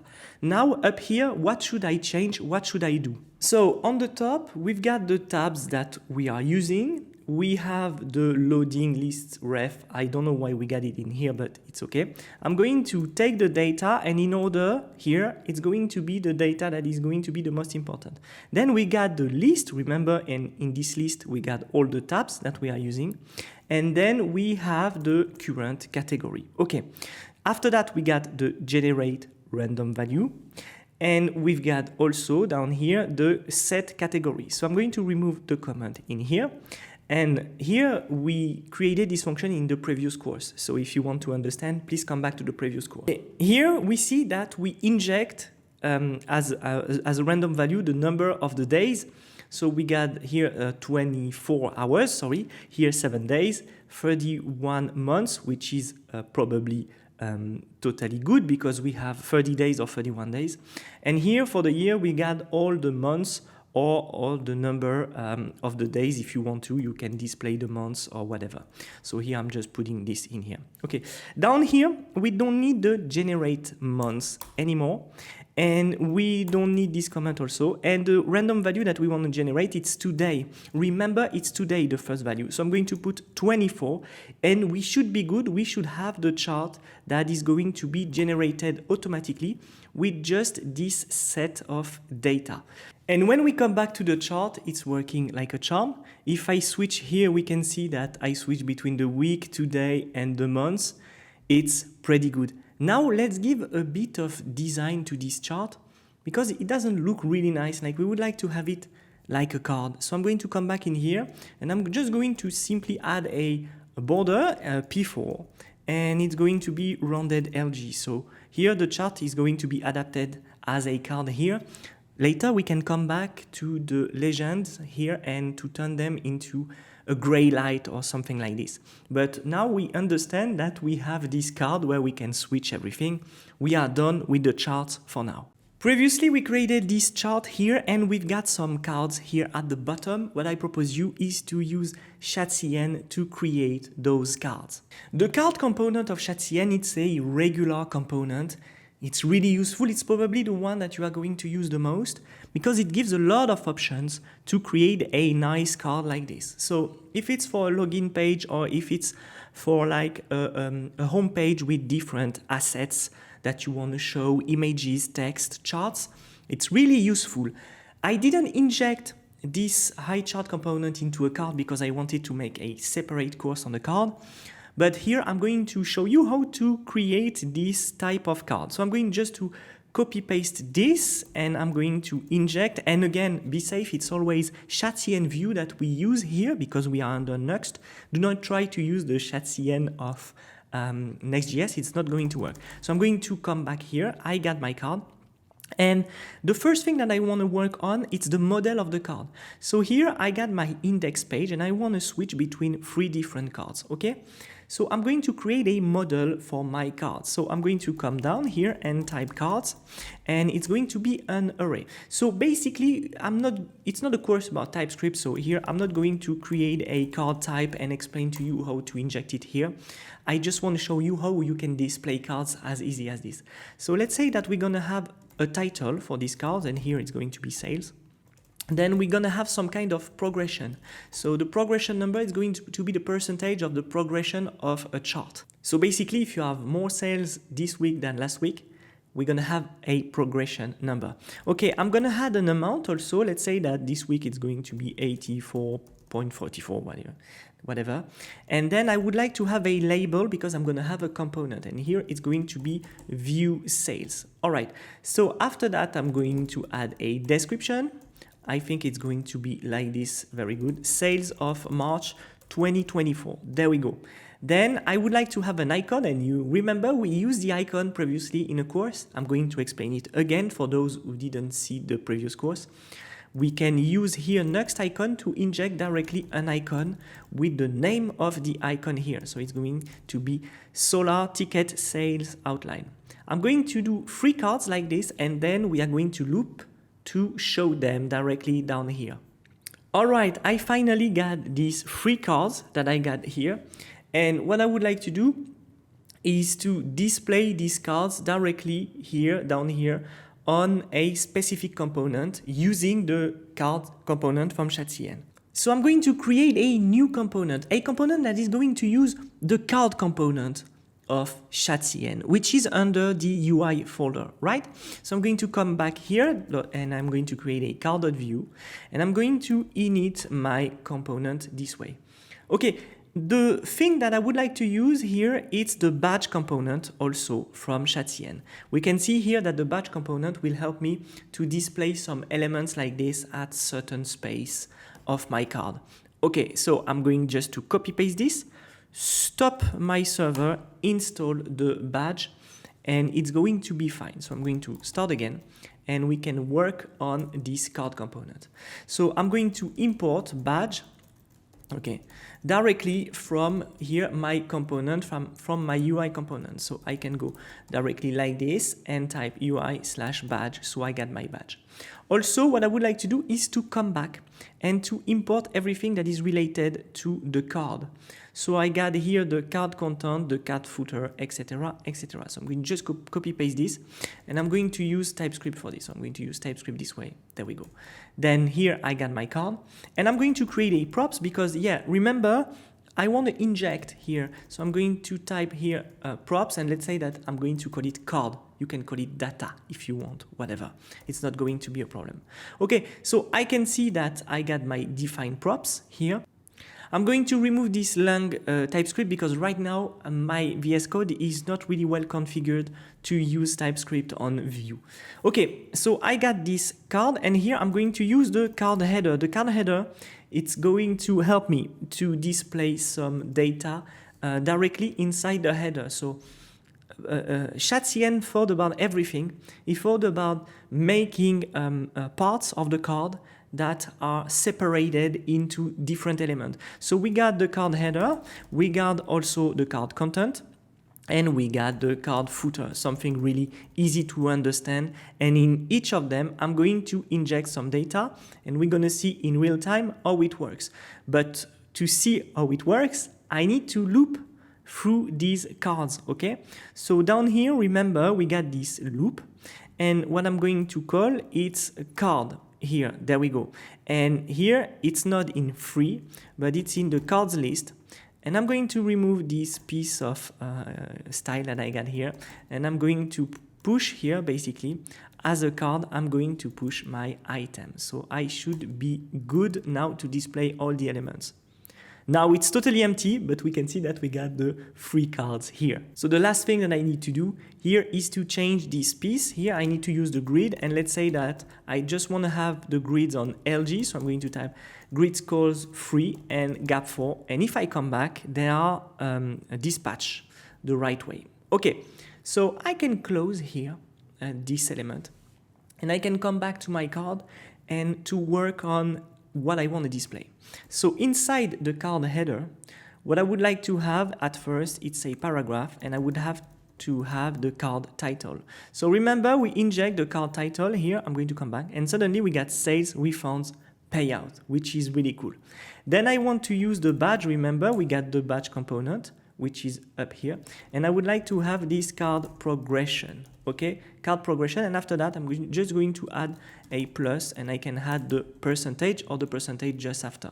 So if I come back, we can see that I got this. It's not really nice. I would like to have a class, and for now it's going to be static. If it's positive or not positive, I mean the number of card of progression, I would change between colors. Here, let's assume it's going to be always positive. I'm going to keep it that way. What I would like to do is up here, I can inject here my flex justify between, okay, and item center. So I would like to have everything on one line, and there we go. So here we see that it's not applied. We don't apply here the flex item center and the justify between. So probably I would put it into a div, and I'm going to save that. I'm going to coming back in here, and yes, there we go. This way we are good. And if I come back, suddenly we got these elements that are very nice to see. I'm going probably to push it this way here, like this, and it's going to be good. Okay, so on this card header, I would like to add some space, and I'm going to do it just like this with some padding, some custom padding. I would like to have a card with sizes that are really narrowed, okay, really narrowed. So here I can put probably a pix4, it's going to be better, but here I would like to have something really narrowed. Okay, this is good. Now for the card content, here it's the same. I'm going to apply some style here.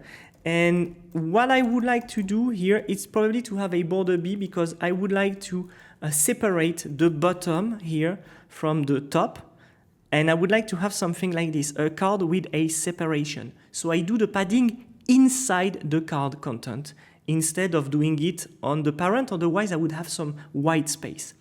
Here what I can do is directly to create a new div, and I'm going to add some custom text. And I would like to have a big font. And this is where I'm going to do a lot of style on the number of the amount. So first, I'm going to have a span with $, And then I'm going to have another span with the card.amount. So when I come back, suddenly we can see that I got these big numbers, which are really nice. I would like to do something really nice with that. I would like just to put here a text neutral here, and I'm going to put 300.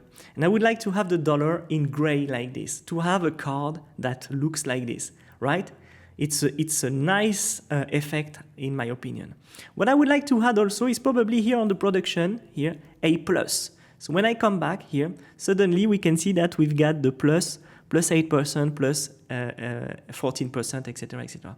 So as you can see, we can have a very nice design with the cards like this. It's really cool. Feel free to grab the code and use this card into your project. This is made for that. Okay, let's finish with the footer. I prepared something really nice for you. I'm going to use flex, gap2, py2, here px2, item standard, justify between, and we should be good here. What I prepared for you is something really cool. Here I will have a div, and then I have a paragraph. And in this paragraph, I'm going to have the card.description. Okay, so I'm going to put the card.description. And then I'm going to use the button component from Chatcien with the card.label. Okay, here, the first thing, I'm going to add a variant, which is outline. And on the paragraph, I'm going to add a class grow and a text XS.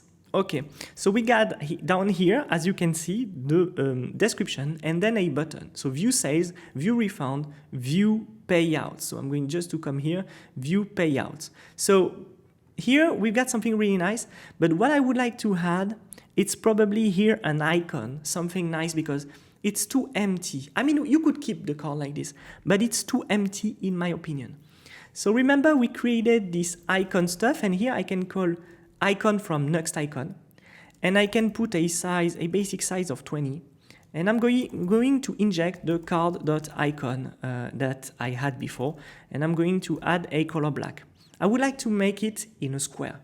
So I'm going to do class with 888, there we go, BG neutral 100, and after that I'm going to add a rounded, flex, item sender, and justify sender, like you always know. So when I come back, look at this, we've got these really nice icons that are displayed. All right, if we look at the final result, it looks stunning. We have these cards here with the buttons, and probably we can pass an action after. But here, those cards are really nice, a basic style that we can use. Probably we could add some chart in here, probably in the future, but we've got something that looks really nice for now. How to use the dialog component from Nuxt Chatcien. Basically here on our dashboard, we are supposed to get a button up here, and we would like that when we click on this button, we get a pop-up. And here it's going to be about creating a new product. This is what we are going to do in this lesson. If I go on Nuxt Chatcien, I got a component called alert dialog. And if I click on this button, we can see that I got a pop-up that opens like this. You can also use the dialog here component, which is here, and doing basically the same thing. Me, I'm going to work with this one. Okay, so what I need to do is to install this alert dialog. Okay. And once it's done, I'm going to create a custom component that will contain all the alerts itself. So I'm going to go here, and remember we got this BG neutral box that is useless.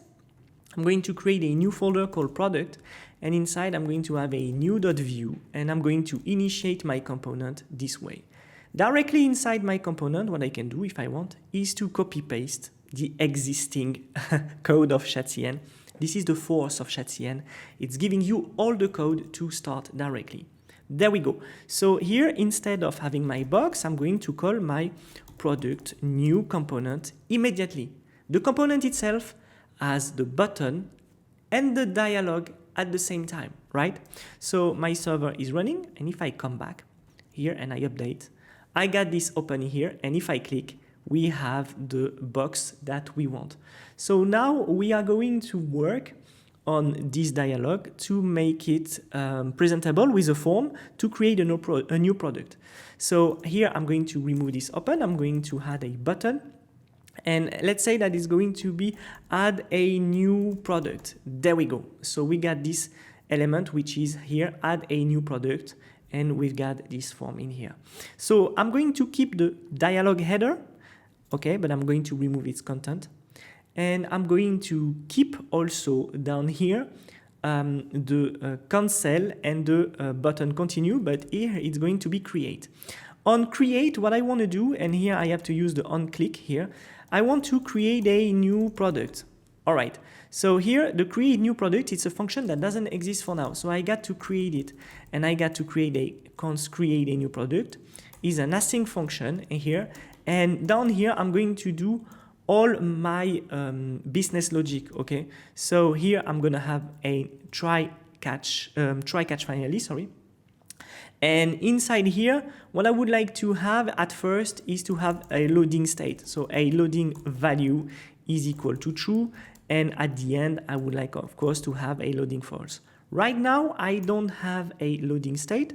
So two possibilities, I can create a ref which will be on false by default. The second possibility is to create a composable. We are going to do that probably later. Okay, so now here I got this state. What I can do here is just, if I don't want to show this part on loading, I can hide it or show my loading state, okay? So here I will have all the business logic, okay, on my create new product. Right now, it's not going to do anything, and you are going to understand why. So how do I control this pop-up to open and close? This is the topic. Because when I'm going to click here, and I'm going to click on create here, we can see it's closing automatically. But we don't want that. We don't want to close automatically the pop-up. We would like to wait for the process to continue. So I'm going to start with that. Well, the thing is that with alert dialog, and if I come back here, and I go to the primitive API reference, I can get access to the library that Chatcn is using to create this effect. And if I click here, I can see that I arrive on radix.view. And on radix.view, I got exactly the same component as Chatcn. The difference is that Chatcn made his own thing about it. So here, if I come down, I can see that I got a variable, a prop called open. So basically, I can catch the status of this open dialog. So if I put open and here I put true, for example, and I come back and I load, you see that I got by default my open dialog. But if I click, it doesn't close. So I would need to actually bind this open value to another value. And we could come up here and put here open set ref on false or true. So at this step of the course, I'm going to create the composable. So I'm going to open a new folder and I'm going to type composables. And if I remember well, I already talked about it in a previous lesson, but probably you didn't saw it. I'm going to create this composable to share between all my components some variables, not the state, the variable itself. Every time I'm going to call my composable somewhere, it's going to initiate a new state. We're not going to share the state. So what I can do here is to come back. And basically, this use helper, I'm going to use it everywhere. So I'm going to export by default the function use helpers. And if you remember well, if you have followed my Nuxt free course, you know that here I don't need to import use helper into my component. It's going to be auto-imported. I can put my loading here and I can put false by default, and I can put open false, and I can return loading and open. So now coming back in here and everywhere in my app, I'm not obliged to always call them here.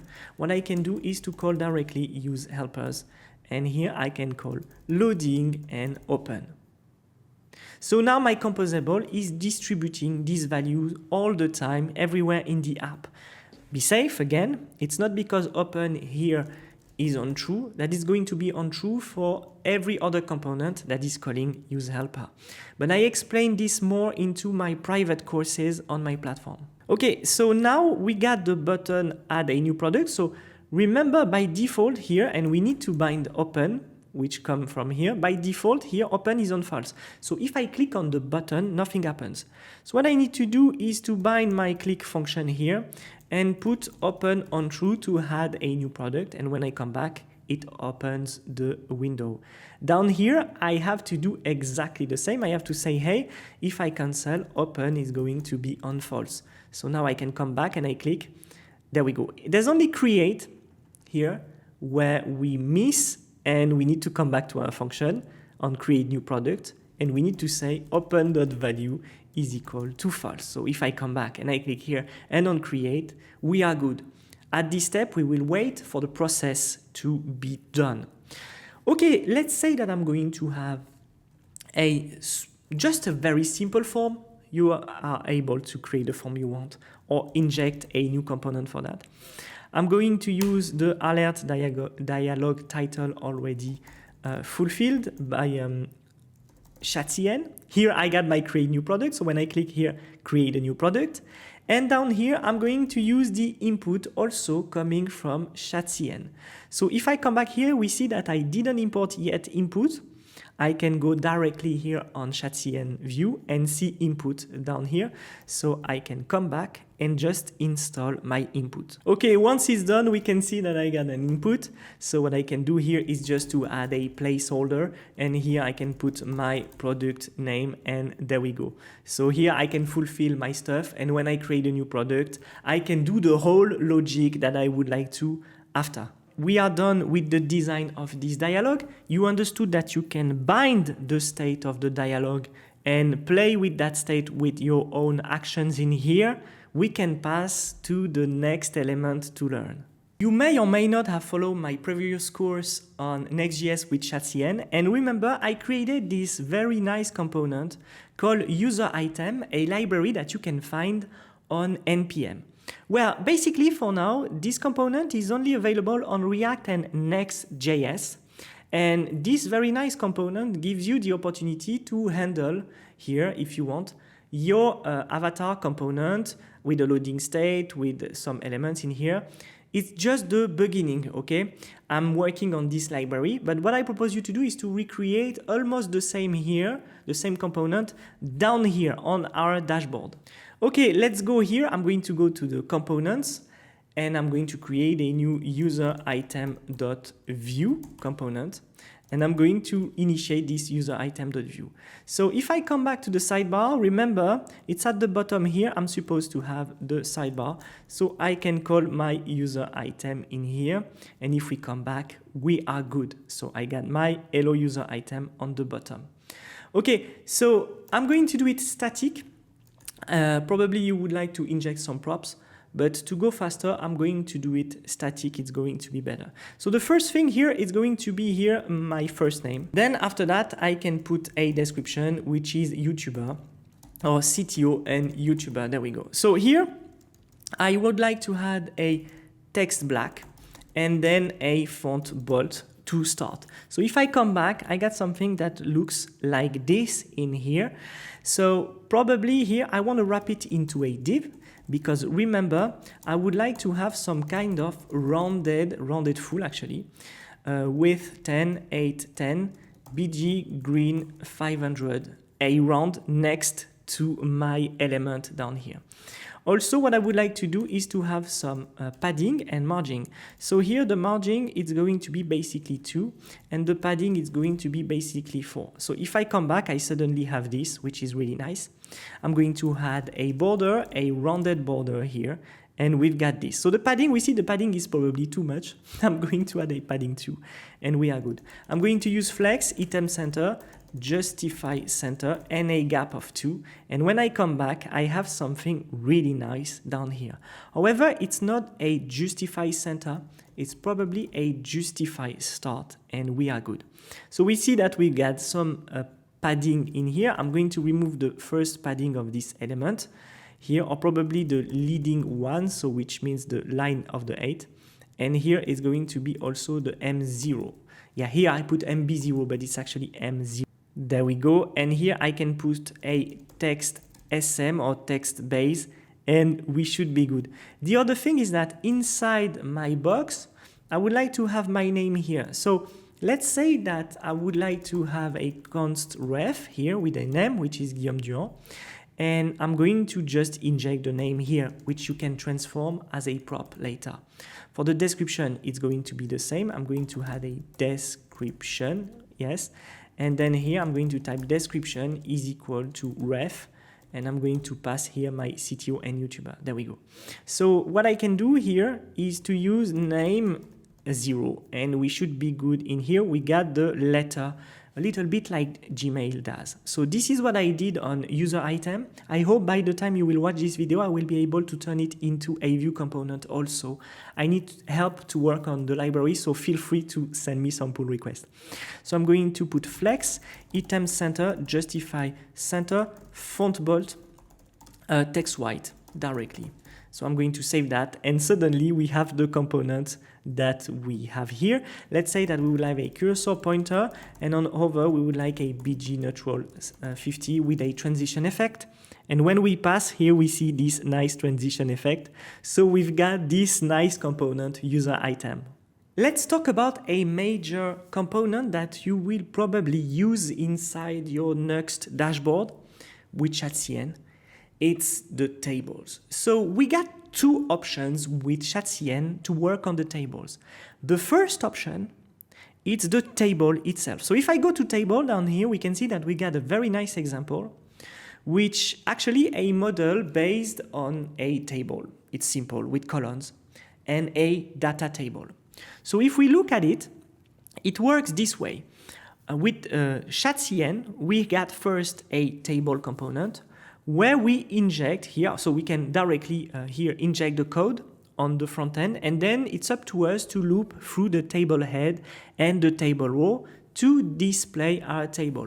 If you did some HTML before, it's really easy for you to understand.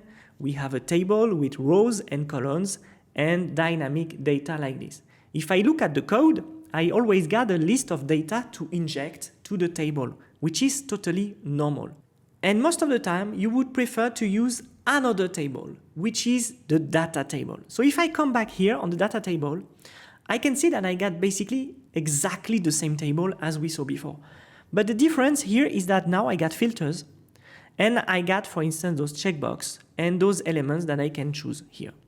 So what's the difference? Well, the difference is that we had to ChatCN TanStack, which is a library that helps us to work with all those filters and stuff.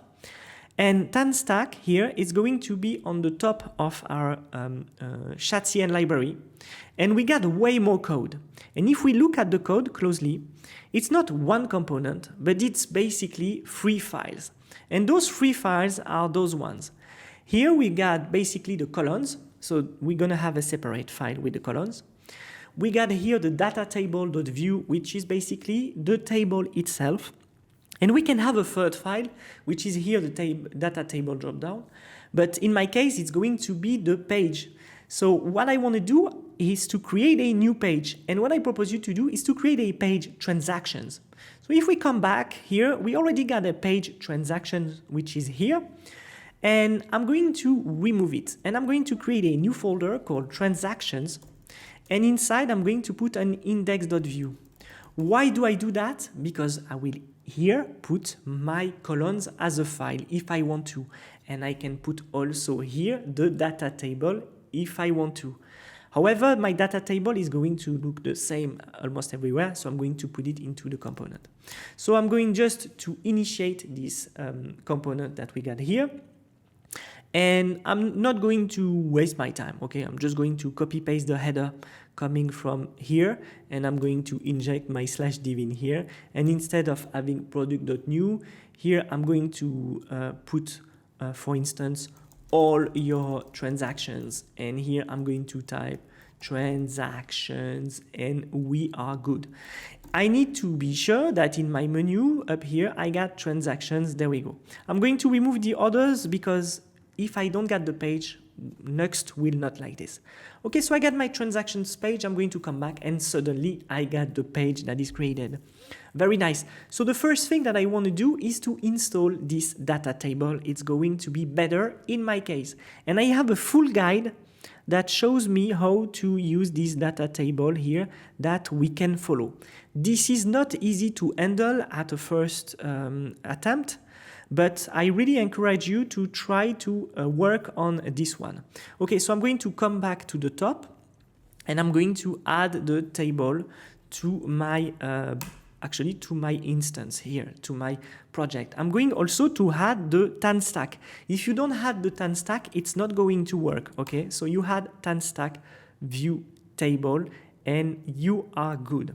Okay, I'm going to start again. And please here, follow the steps. Okay, the first thing that I want to do is to add my data table here, data table.view. So here it's inside the payments because in the schema that is showed on the documentation, basically we assume that this data table is relative to payments. Me, in my head and by experience, my data table almost never change. So this one I put it globally. So I'm going to type data table.view and I'm going to inject this data table. So here we got the column definition. We're going to come back to it after. And here we can see we got the full data table. I'm just going to copy paste it directly in here. And we're going to see that we've got some errors. So if I put everything here, we can see here that we don't necessarily find here the tan stack view table. It's because my VS Code is not configured yet. Okay, so we've got this data table. And what I can do is to come just here and to call data table down here. However, here I need to inject the columns and the data. So I'm going to come back here on the top and I'm going to give all the JavaScript that the data table needs. So of course, the first thing is going to be the data. So here, let's say that I don't get any model for now though. I'm just going to put an empty array and I'm going to inject, so I need to use, of course, here in this case, TypeScript. And what I'm going to add in here, I'm going to add my data. So for now, the data, it's totally empty, okay?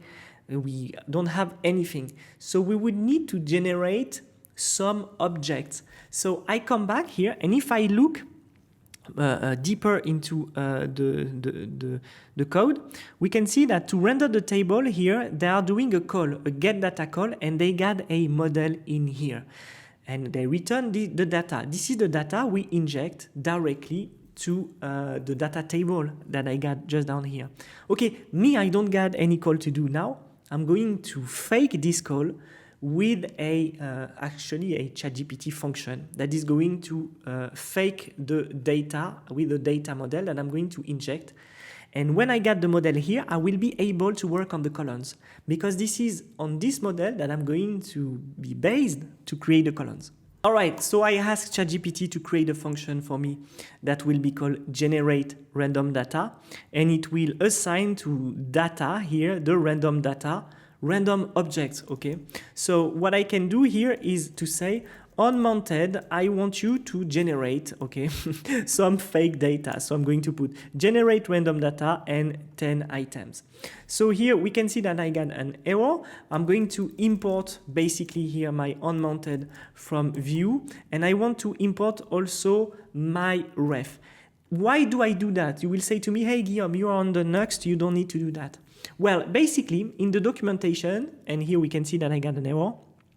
If we look here at rendering the table, I often need to import some elements because some elements are not going to import it.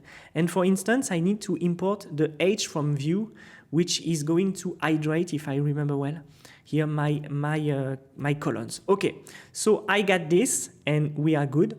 Now, if I come back and I try to open my app, I still got a problem. We don't understand what's happening in here because I didn't do the columns. So now we are going to work together on injecting those columns. And those columns are going to come from where? They are going to come from a file that we are going to create next to our index in here. Let's come back. This is supposed to be the first step that we need to pass, is to create a columns.ts file. So either you can inject the columns directly up here, either you can create a file. It doesn't matter. It's just that we want to see how the documentation is working and we want to respect the rules. So here we can see that we got an object colons with a model, an accessor key, which will be the key of your object. So if you come back in here on my function, here I'm creating here on the fly objects on the model ID, amount, status, email. These are going to be the key. On the header, we can see that we use this age. This age, it's basically the way to hydrate here, create a div, and then put some style if you want to, and then to put the name of your header here. Then we use the cell, and on the cell we can catch the row and we can catch the values to show the different value. And at the end we return again, we iterate again with a division and then the formatted value. So basically I can copy paste that, come back here and inject here the column that we've got there. So I got an amount, so if I come back down here, I can put colons. Okay, so I got colons and I can inject the colons. However, these colons here doesn't come from everywhere. If I come back and I try to update, it's not working. So I need to import my colons. So import colons from where? Well, it's just next to here from colons that we got up here. And look at this, when we launch the app, we finally got our table here with everything, actually with just the amount. So what I propose you to do is to work on these columns together, because this is how you are going to shape your data column. So I'm going to remove this first object and I'm going to start directly to work on a new accessor key. So here I got accessor key and here I want to put email at first. Then I got to display my header and then I have a function and I need to call h from view with my div. Okay, and on this div here, I can put some classes if I want to. So here I can put actually a class here and I can put text left. Okay, and after that, it's going to be a column with a title email. So when I come back, look at this, I got my title email, which is here. If I would like to specifically do something on the row, I can use cell, okay? And in cell, I got an object called row, and an object, sorry, containing row. And then I can catch my email again. So to do that, I'm going to type const email is equal to row.getValue of email. So I'm going to remove that, get value from email. Okay, once I get the value, I can't do this. It's impossible, okay? I mean, I can do it, but you're gonna probably have some mistake.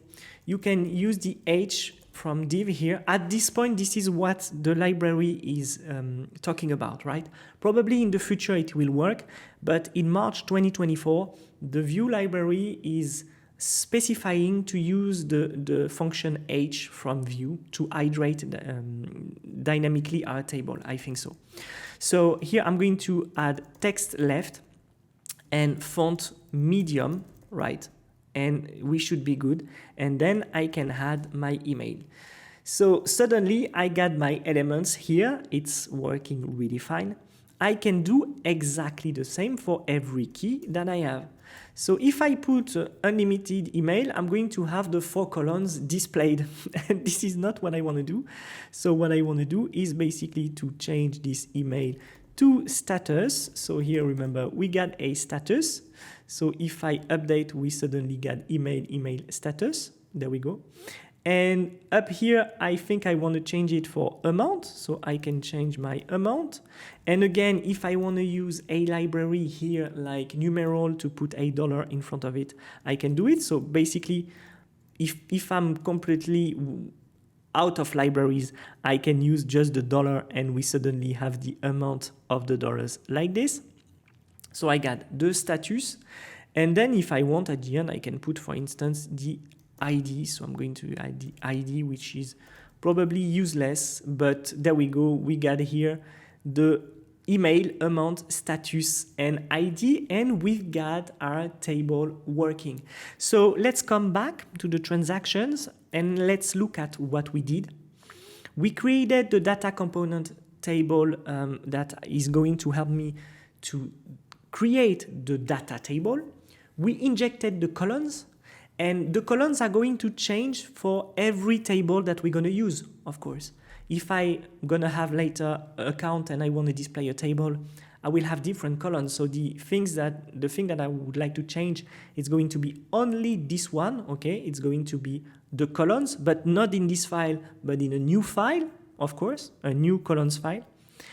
And then we inject the data. So basically here the data, it's fake data, but for you it's going to be a function that is going to fetch the data and then fulfill the data into data. The data table component here is going to receive the columns, the schema, so it's going to build the table with every column. And at the end, it's going to fulfill every row with every column corresponding to the data set that you gave. Last thing, and if you want to go deeper into it, you can go here on the documentation. You can add what we call row actions. So you can add some clicks to elements, some custom functions. You can also, down here, use the pagination control. So here the pagination control, it's really useful when you get a very long table, a lot of pages to display on the table. So we can see here that we are using here use view table here. And we've got down here the table.previous page or next page, okay?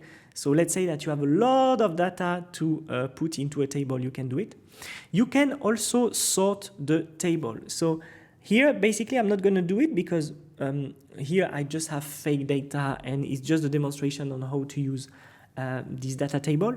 But you can easily sort here by adding on the utils file your function here, value updater. And then after on your view data table, so let's go here to it. Here we got the data table here. Here on data table, what you can use is to use this piece of code. Get sorted row model, on sort changing, and the state. So I can come back here, put that, and I need, of course, to provide all the missing value. So what I need to do is to come back here and use this export value updater coming from the utils file. Remember, the utils file has been created when we were working on installing ShadCN, so basically on the first course. So here I got what I need, and then I can sort my table. If I want to make the header sortable, after that there's a last step. It's to add this on-click here, this return button on-click element. So here it's a piece of code exactly like what we had before. I need to come back to my columns. I'm going to come back to my columns. And here, instead of, on the line 6, instead of having this simple renderer, I need to open here and to add here, if I don't get the button, I need to call my button here, and I need to add my object column. So my object column, it's coming from here. So remember, we got the row down here. So I need to put here a comma, there we go. We got the row here, but we also got the column coming from here. And if we want to add an arrow up and down, we can go here on the top with the chevron, and there we go. So here to sort, we need a button, and we use the button of ShadCN.